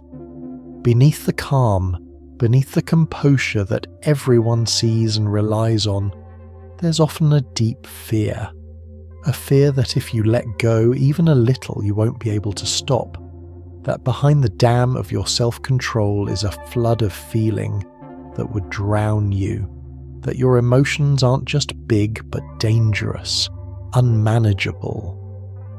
That if you started crying, you'd never stop. If you let yourself feel angry, you'd lose control. If you allowed yourself to need, you'd become a bottomless pit of need that could never be filled. So you keep the dam intact, keep everything contained, because the alternative feels terrifying, like annihilation. This fear isn't irrational, it's based on real experience. On moments maybe in childhood when you did lose control and bad things happened. Someone got angry, someone left, someone told you that you were too much, or maybe you never got to lose control, never learned that emotions have natural arcs, that they rise and peak and then subside, that you can feel intensely without being destroyed by it, without destroying others with it. So now your emotions feel like threats, like forces that must be controlled at all costs, and control feels like safety, like the only thing standing between you and chaos. But this constant control has its own cost. It makes you rigid, unable to flex, unable to access the full range of your emotional life. You've gotten so good at suppressing that you've lost the ability to feel things fully even when you want to. Joy is muted, excitement is dampened, even love feels somewhat distant, like you're experiencing everything through glass. You can see it, recognize it intellectually, but you can't quite reach it, can't quite let it touch you. Because to let anything touch you fully would mean loosening the control, and loosening control feels too risky. So you stay behind the glass, safe but separate, composed but disconnected. This disconnection from your own feelings creates a particular kind of confusion. You know you should feel certain things, should be sad when sad things happen, should be angry when you're treated poorly, should be excited about good news, and maybe there's a flicker of those feelings, a faint recognition, but they don't land the way they should, don't fill you the way you think they fill other people. You watch others laugh with their whole bodies and you laugh too, but it's different, smaller, more contained. You see others cry openly and you wonder what that's like, to let emotion move through you without filtering it, without measuring it, without deciding how much is acceptable to show. Some researchers call this alexithymia. Difficulty identifying and describing your own emotions. It's not that you don't have feelings, you do, but you've become so disconnected from them that you can't always name what you're experiencing. Someone asks how you're feeling and you genuinely don't know. You scan internally and find only blankness. Or you find tension, discomfort, but no clear emotion attached to it. You've separated the physical sensations of feeling from the psychological experience of emotion. Split yourself into parts that don't quite communicate. Your body is feeling things your mind won't acknowledge, and your mind is thinking things your body won't express. This split makes intimacy even harder, because intimacy requires you to know what you're feeling well enough to share it, to have access to your internal experience and offer it to another person. But if you don't know what you're feeling, if you've suppressed and controlled for so long that your emotional life has gone underground, there's nothing to share. All what you do share is intellectual, analysed, explained rather than expressed.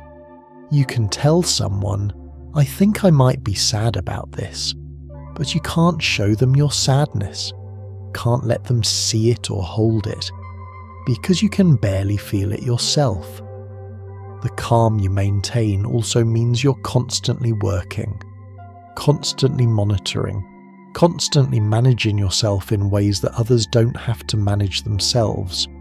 They can be spontaneous, reactive, authentic in the moment, but you're always several steps removed from authentic response. Always filtering through, is this acceptable?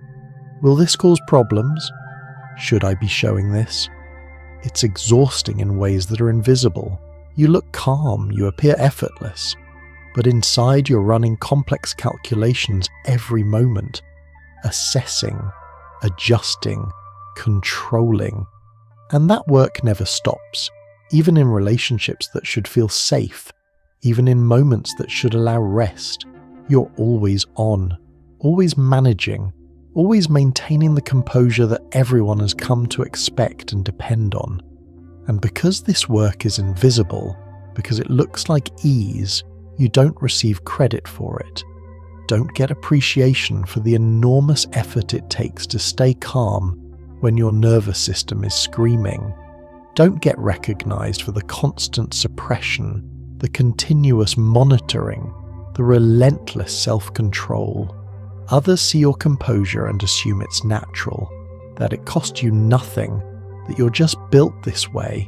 They don't see the labor behind it. The daily choice to contain rather than express, to manage rather than release, to stay steady when steady is the last thing you actually feel.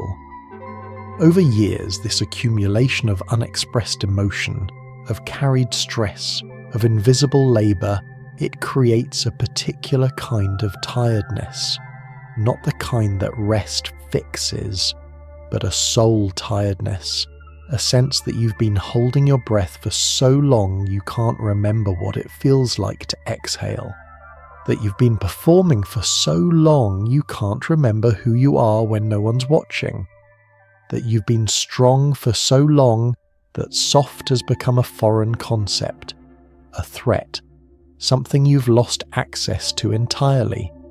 The hidden costs of your calm are real even if no one sees them, even if you barely see them yourself.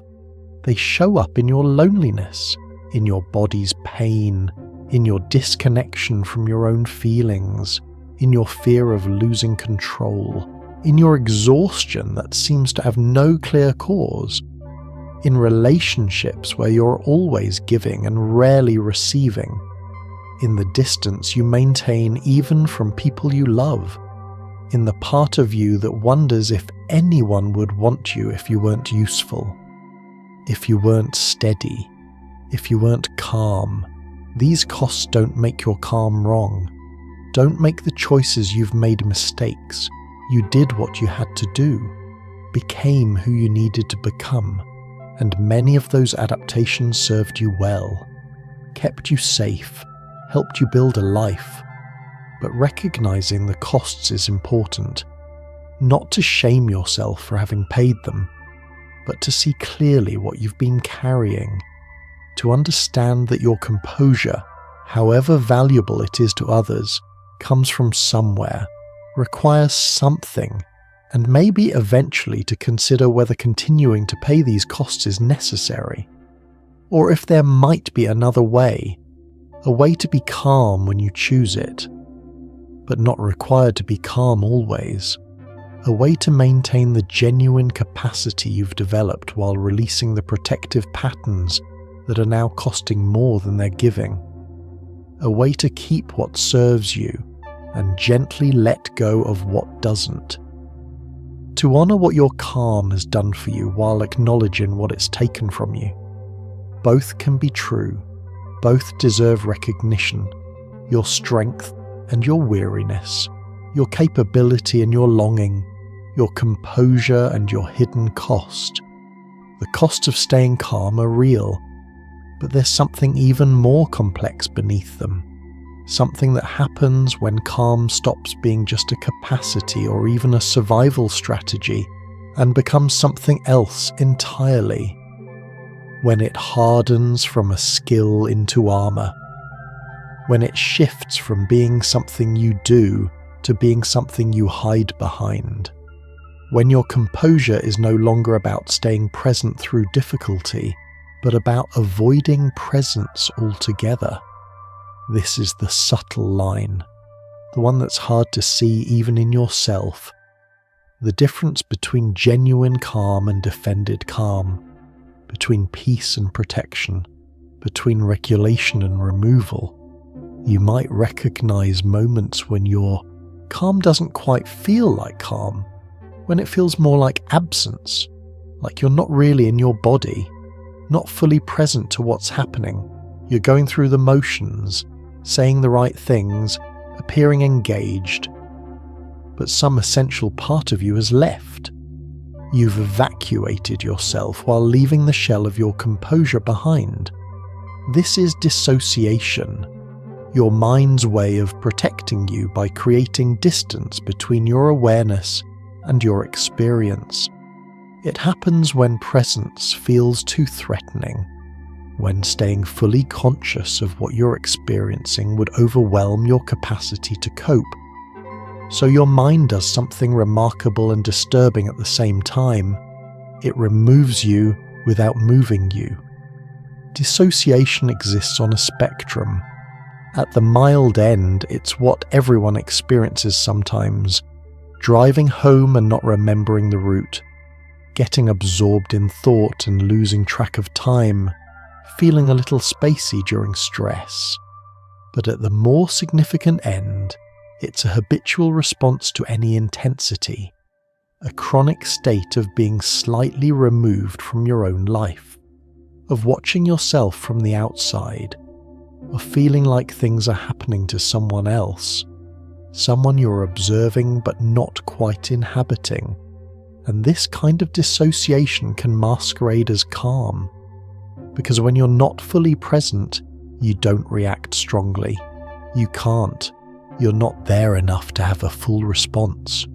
The tricky thing is that dissociative calm feels like it's working. In the moment, it provides relief. You don't have to feel the full weight of what's happening. Don't have to be overwhelmed by emotional stress. You can function, get things done, appear composed, and from the outside, no one can tell the difference. They see someone who's handling difficulty well, who's staying level, who's remarkably calm given the circumstances, but inside you're not handling it. You're just not present enough for it to touch you. You're protected by distance, by removal, by a disconnection that looks like composure but feels like numbness. This becomes a problem because dissociation, like any coping mechanism, has consequences. When you habitually leave your body during stress, you're not processing the stress, you're just postponing it. And that stress stays stored in your system, waits, accumulates. Eventually it finds a way out through physical symptoms, through sudden emotional collapse, through unexplained anxiety that seems to come from nowhere. But it's not from nowhere, it's from everywhere. From all the moments you weren't present enough to feel and release what needed to be felt and released.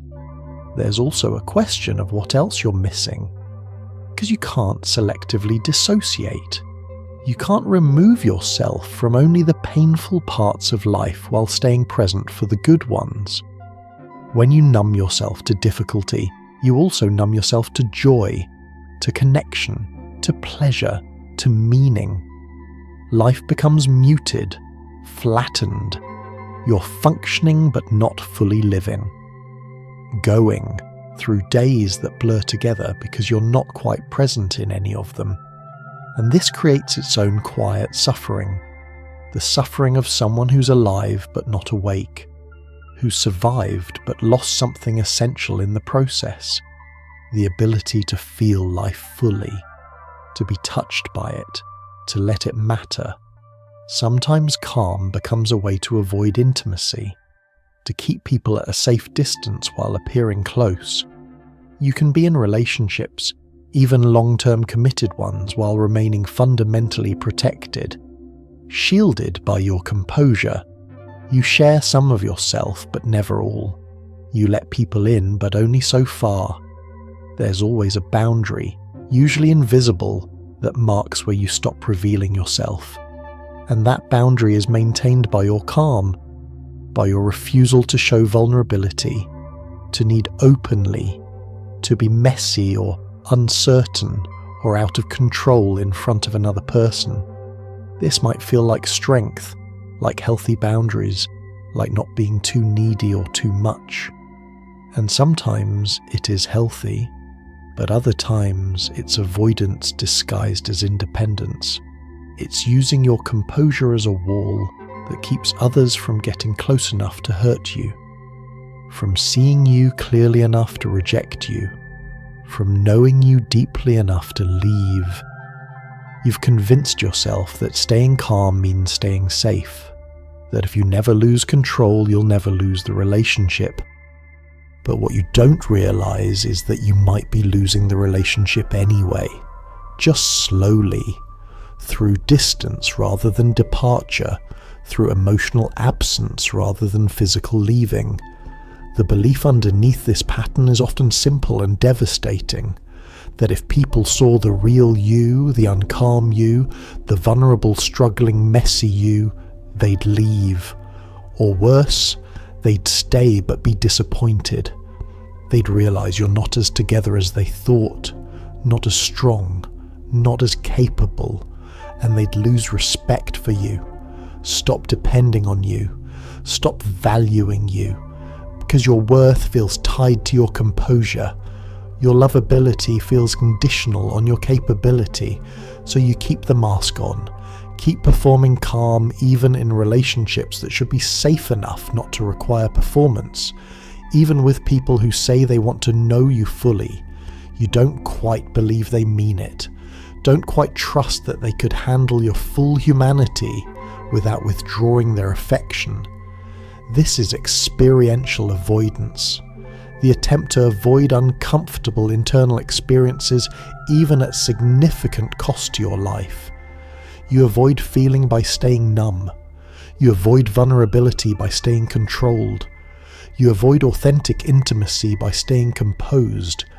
And yes, you avoid pain, avoid overwhelm, avoid the risk of falling apart, but you also avoid growth, avoid depth, avoid the kind of connection that can only exist when two people are willing to be fully human with each other, fully present, fully real.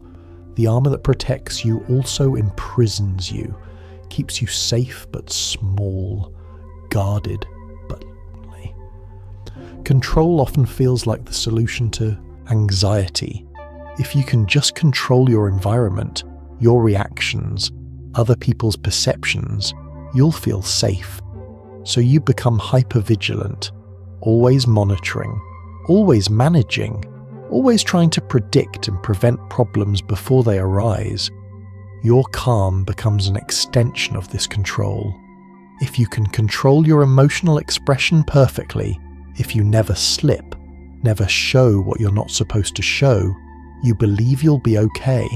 You'll avoid the consequences you fear: rejection, abandonment, judgment, chaos. But control is an illusion. You can't actually control most of what happens. Can't control other people's reactions or choices. Can't control circumstances or fate, or the fundamental uncertainty of being alive. And the more you try to control, the more anxious you become. Because the effort of maintaining control is exhausting, and the fear of losing control is constant. You're always one moment away from something unexpected. One surprise away from having your carefully managed composure disrupted. So you can never fully relax, never fully trust, never fully rest into the understanding that you don't actually need to control everything to be safe. Your calm in this context isn't peace, it's vigilance. It's the constant effort to manage yourself so perfectly that nothing can go wrong. And that effort is its own form of suffering. You're never off duty, never allowed to just be. Every interaction is monitored, every emotional response is filtered, every potential vulnerability is assessed and usually suppressed. You're living in a state of chronic self-surveillance. And that state, however calm it appears, is not restful, not peaceful, not free. There's a version of you that exists beneath the armor, the authentic self, the one who would respond naturally if you weren't so busy managing your responses, the one who would laugh louder, cry more easily, get angry when anger is appropriate, need without shame, fall apart without fear. That self is still in there, still waiting. But it's been held down for so long by the defended self, by the part that believes calm equals safety, that it's become hard to access, hard to trust. You might not even be sure that version of you still exists, or if it ever did. Maybe you've been the calm one for so long that there's nothing underneath anymore, just layers of armor protecting an empty core. But that's not true. The authentic self doesn't disappear just because it's been suppressed. It goes underground, it waits, and it sends signals through your body's symptoms, through your unexplained sadness, through your exhaustion, through your longing for something you can't quite name. It's trying to tell you that the armor is too heavy. That control is costing too much. That calm, when it's used as protection rather than presence, is a kind of slow suffocation. Not dramatic, not sudden, just a gradual loss of aliveness, a slow fading of the colours of your life into shades of grey. The paradox is that the very thing you're using to feel safe is preventing you from ever truly feeling safe. Because safety isn't found in control, it's found in trust. Trust that you can handle whatever comes.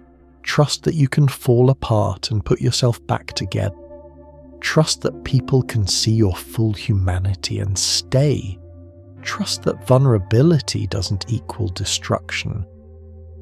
But you can't build that trust while maintaining perfect control. You can't learn that you're okay without the armor by never taking the armor off. The protection that once served you is now preventing the very experiences that would teach you that you no longer need it. Recognizing that your calm has become armor is painful. It means acknowledging that something you've relied on, something you've built your identity around, might actually be limiting you, might be keeping you small when you need to grow, might be maintaining safety at the cost of everything else. And that recognition feels like loss, like betrayal even, because your calm has been with you so long, has helped you through so much. Questioning it feels like questioning yourself. like losing the one thing you've always been able to count on. But questioning isn't the same as abandoning. Recognizing that calm has become armor doesn't mean you have to give up the capacity for genuine regulation. It means distinguishing between the calm that serves you and the calm that constrains you, between staying present through difficulty and removing yourself from difficulty, between choosing composure and defaulting to it out of fear. That distinction is everything. It's the difference between using calm as a tool and being trapped by it, between having armor you can take off and being fused with armor you can't remove. You might notice this distinction in how your body feels. Genuine calm, the kind that comes from real regulation, feels spacious, open. Your chest can expand fully when you breathe. Your shoulders can drop. There's ease in your system even when you're handling something difficult. But defended calm, calm as armor, feels tight, rigid. Your breath is shallow. Your muscles are tense. There's a quality of holding on rather than being held, of clenching rather than settling. Your body knows the difference even when your mind doesn't. Your body knows when you're truly calm and when you're just well defended. The same is true for your relationships. When your calm is genuine, it creates space for others. They feel met, seen, held by your presence. But when your calm is defensive, it creates distance. Others might feel kept out, like you're behind a wall they can't quite penetrate. They might even describe you as intimidating or hard to read, not because you're actively pushing them away, but because your protection reads as inaccessibility. As someone who's friendly but not quite reachable, kind but not quite vulnerable, present but not quite available. The journey from defended calm to authentic calm isn't simple. It requires slowly learning to lower the armor in small ways, testing whether the world is as dangerous as you learned it was, whether people can be trusted with your vulnerability, whether you can handle your own emotions without completely controlling them. It means letting yourself be a little less composed, a little more uncertain, a little more honest about when you're struggling, and seeing what happens, seeing if the disaster you feared actually occurs, or if perhaps something different happens, something better, connection deepening, others responding with care, your own sense of aliveness returning. But before you can begin that journey, you have to see the armor for what it is, have to recognize that what looks like calm might actually be protection, that what feels like peace might actually be avoidance, that what you've called strength might include significant amounts of fear. This recognition isn't failure, it's awareness. It's the first step toward choosing differently, toward reclaiming the parts of yourself you've defended against for so long, toward discovering that safety doesn't require armor, that you can be both calm and vulnerable, both strong and soft, both composed and human. That the real you, the one underneath all the protection, is not only survivable but maybe even lovable, maybe even enough just as you are, without the performance, without the perfect control, without the relentless calm that's been keeping you safe, but also keeping you from truly living. Recognizing that your calm has become armor is the beginning, but it's only the beginning. Because awareness alone doesn't change patterns that have been with you for decades. Patterns that feel like who you are, that have protected you for so long you can barely imagine existing without them. The question becomes, what now? How do you move from defended calm to something more authentic, more alive? How do you learn to feel without being overwhelmed? How do you stay grounded while also staying present? How do you dismantle armor that's been keeping you safe, even if that safety came at a cost? The path toward authentic peace isn't about forcing yourself to be different. It's not about deciding one day that you'll stop being calm and start being emotional. That would just be trading one extreme for another, one form of control for a different kind. What you're looking for is integration, the ability to hold both, to be calm when calm serves you, and to access other emotions when those serve you better.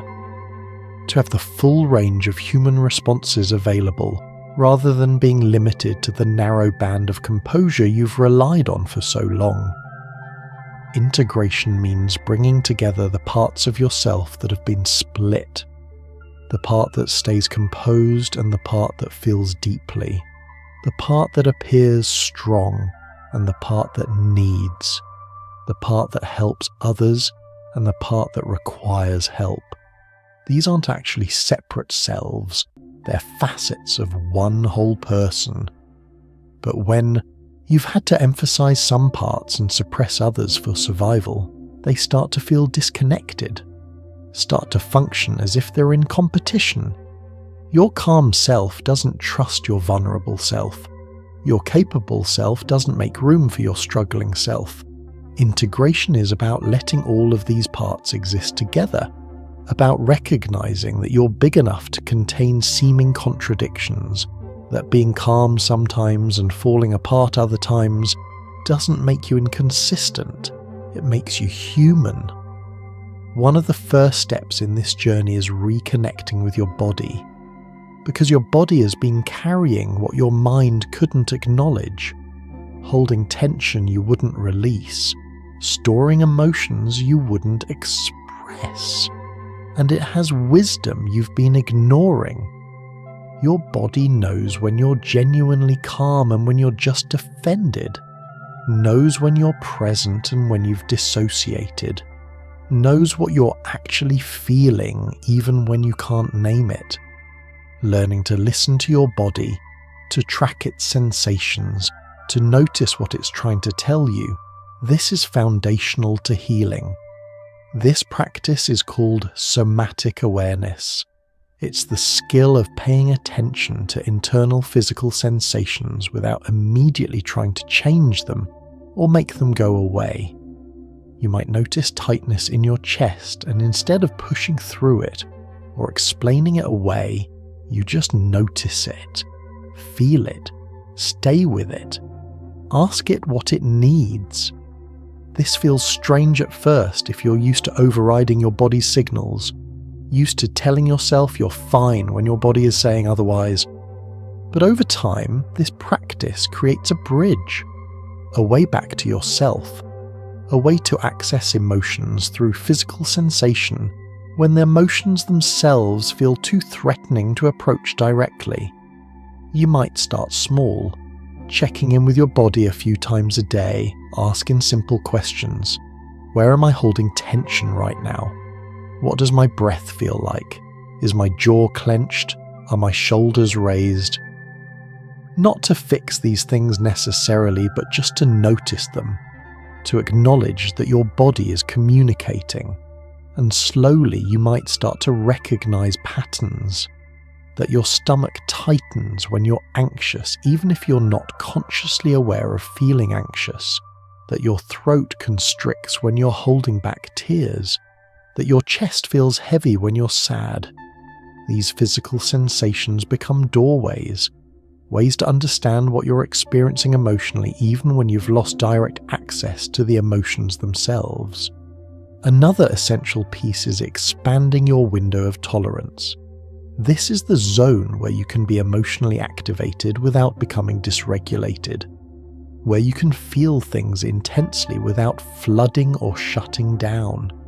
For many people who've had to stay calm through chaos, this window is either very wide for certain emotions or very narrow for others. You might be able to handle enormous external stress without flinching, but fall apart at minor personal disappointment. Or You might manage anger well but completely shut down at the first sign of sadness. The goal isn't to have infinite tolerance. It's to gradually expand your capacity to stay present with a fuller range of intensity. This expansion happens slowly, through small, manageable exposures to the emotions you've been avoiding. You might let yourself feel sad for 5 minutes without immediately distracting or reasoning yourself out of it. You might express mild frustration instead of suppressing it completely. You might ask for help with something small rather than handling everything alone. Each time you do this without disaster occurring, without falling apart completely, without losing yourself, your nervous system learns. It learns that feeling doesn't equal drowning, that vulnerability doesn't equal destruction, that you can handle more than you thought you could. And your window expands just a little, making room for more of your humanity. Self-compassion becomes crucial in this process, because you've probably been hard on yourself for a long time, critical of any moment when you weren't perfectly composed, ashamed of needs or wants or feelings that felt too much.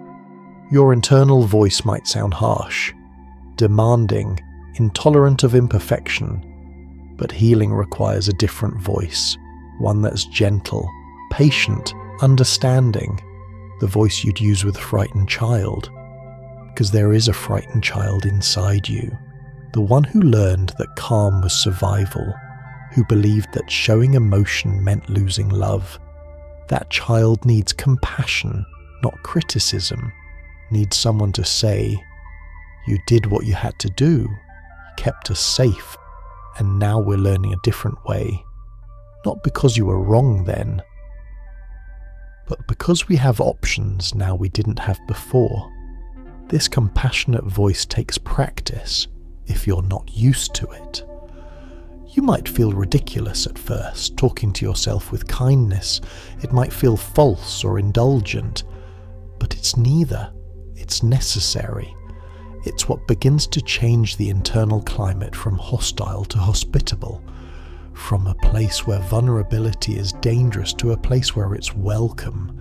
You start by noticing your harsh self-talk and gently correcting it.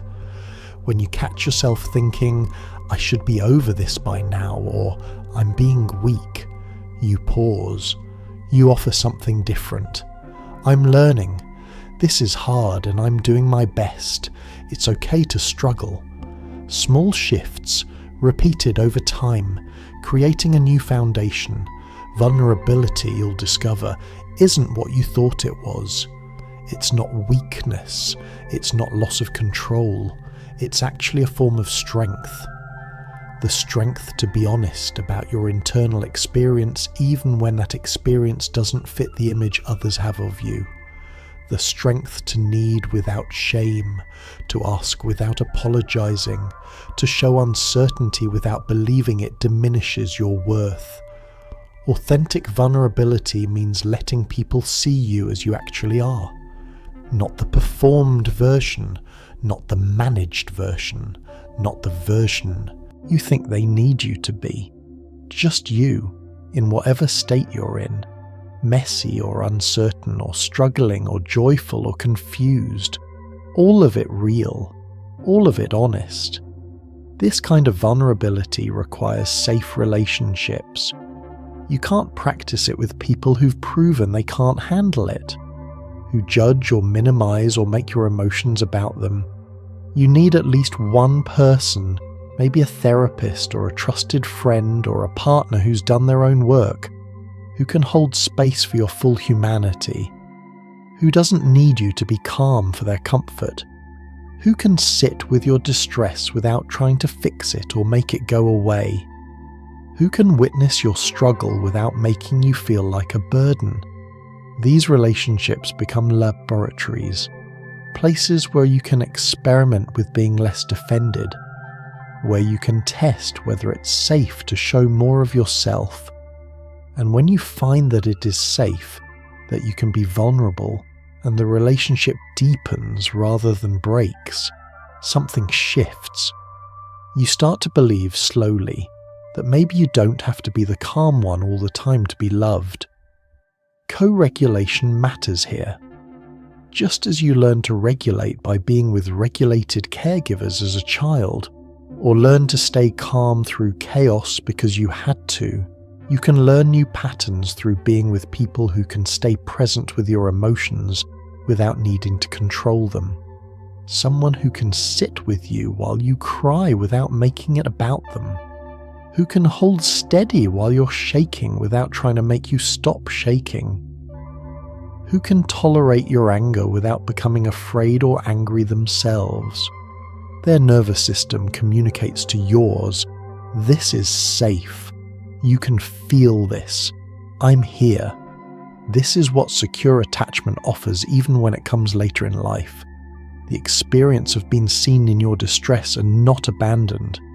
Being messy and not rejected. Being vulnerable and finding that it creates closeness rather than distance. You might also need to do some reparenting work to give yourself what you didn't receive. If you grew up having to be the calm one, having to manage others' emotions, having to suppress your own needs, you can't go back and change that. But you can give your younger self now what they needed then. You can visualize that child, the one who was trying so hard to hold everything together. And you can tell them what no one told them, that it wasn't their responsibility, that they deserved to be cared for, not to be the caretaker, that their feelings mattered, that they didn't have to earn love through perfect behavior, that they were enough just as they were. This might sound abstract, but it's surprisingly powerful, because that child still lives in you, still influences how you move through the world, still believes what they learned then. And when the adult you speaks to them with compassion, offers them what they needed, something shifts. Old beliefs start to loosen. Old patterns become less automatic. You're not erasing the past, you're rewriting its meaning, creating a new narrative where you weren't abandoned to handle things alone, where you have now what you needed then, your own presence, your own compassion, your own willingness to see and hold the parts of yourself that were too much for others to hold. Learning to feel while staying grounded is perhaps the core skill, because the fear isn't really about feeling, it's about being overwhelmed by feeling, about losing yourself in emotion and never finding your way back. But with practice, you discover that emotions have natural rhythms. They rise, they peak, they subside. When you don't fight them or suppress them, when you just allow them, they move through you, like weather, like waves. They're intense for a time and then they pass, and you're still here, still intact, changed maybe, but not destroyed. You learn to stay with sadness and discover that crying actually provides relief.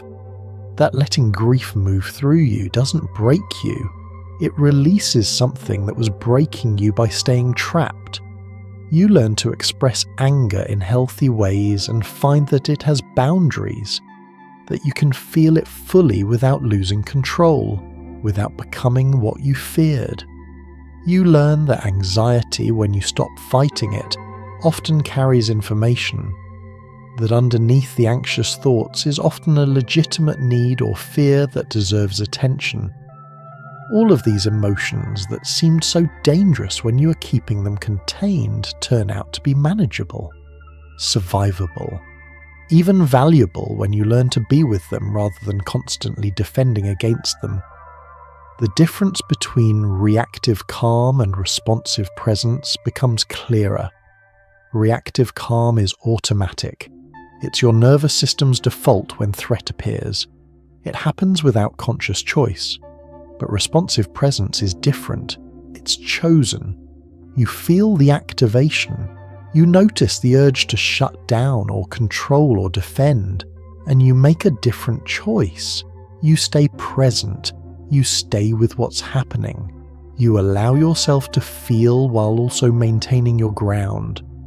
This isn't about being calm, it's about being present. And presence can include calm, but it can also include fear, or sadness, or anger. What matters is that you're there, fully there, not removed, not defended, not performing, just honestly present to your own experience and to the moment you're in.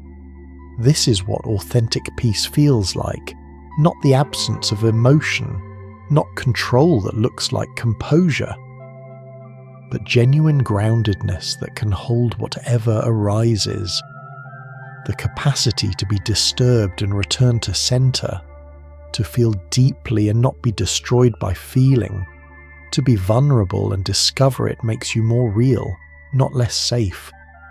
It's a peace that includes your full humanity. That doesn't require you to be less than you are to maintain it. That grows from acceptance rather than suppression, from integration rather than splitting. The journey there is not linear.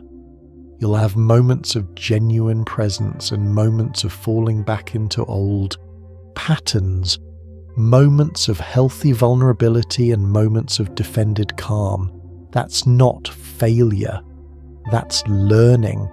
Every time you notice you've gone back to armor, every time you recognize you've disconnected, that awareness itself is progress.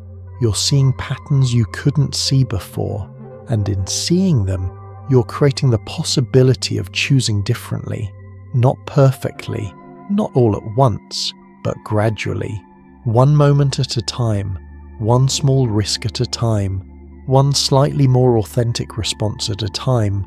Eventually you might find that you're still calm during crisis, still capable of staying regulated when others aren't. But it feels different now. It doesn't come from suppression or fear. It comes from genuine capacity, from a nervous system that's flexible rather than rigid, from trust rather than control. And alongside that calm, you now have access to other responses too. You can cry when crying serves you. You can get angry when anger is appropriate.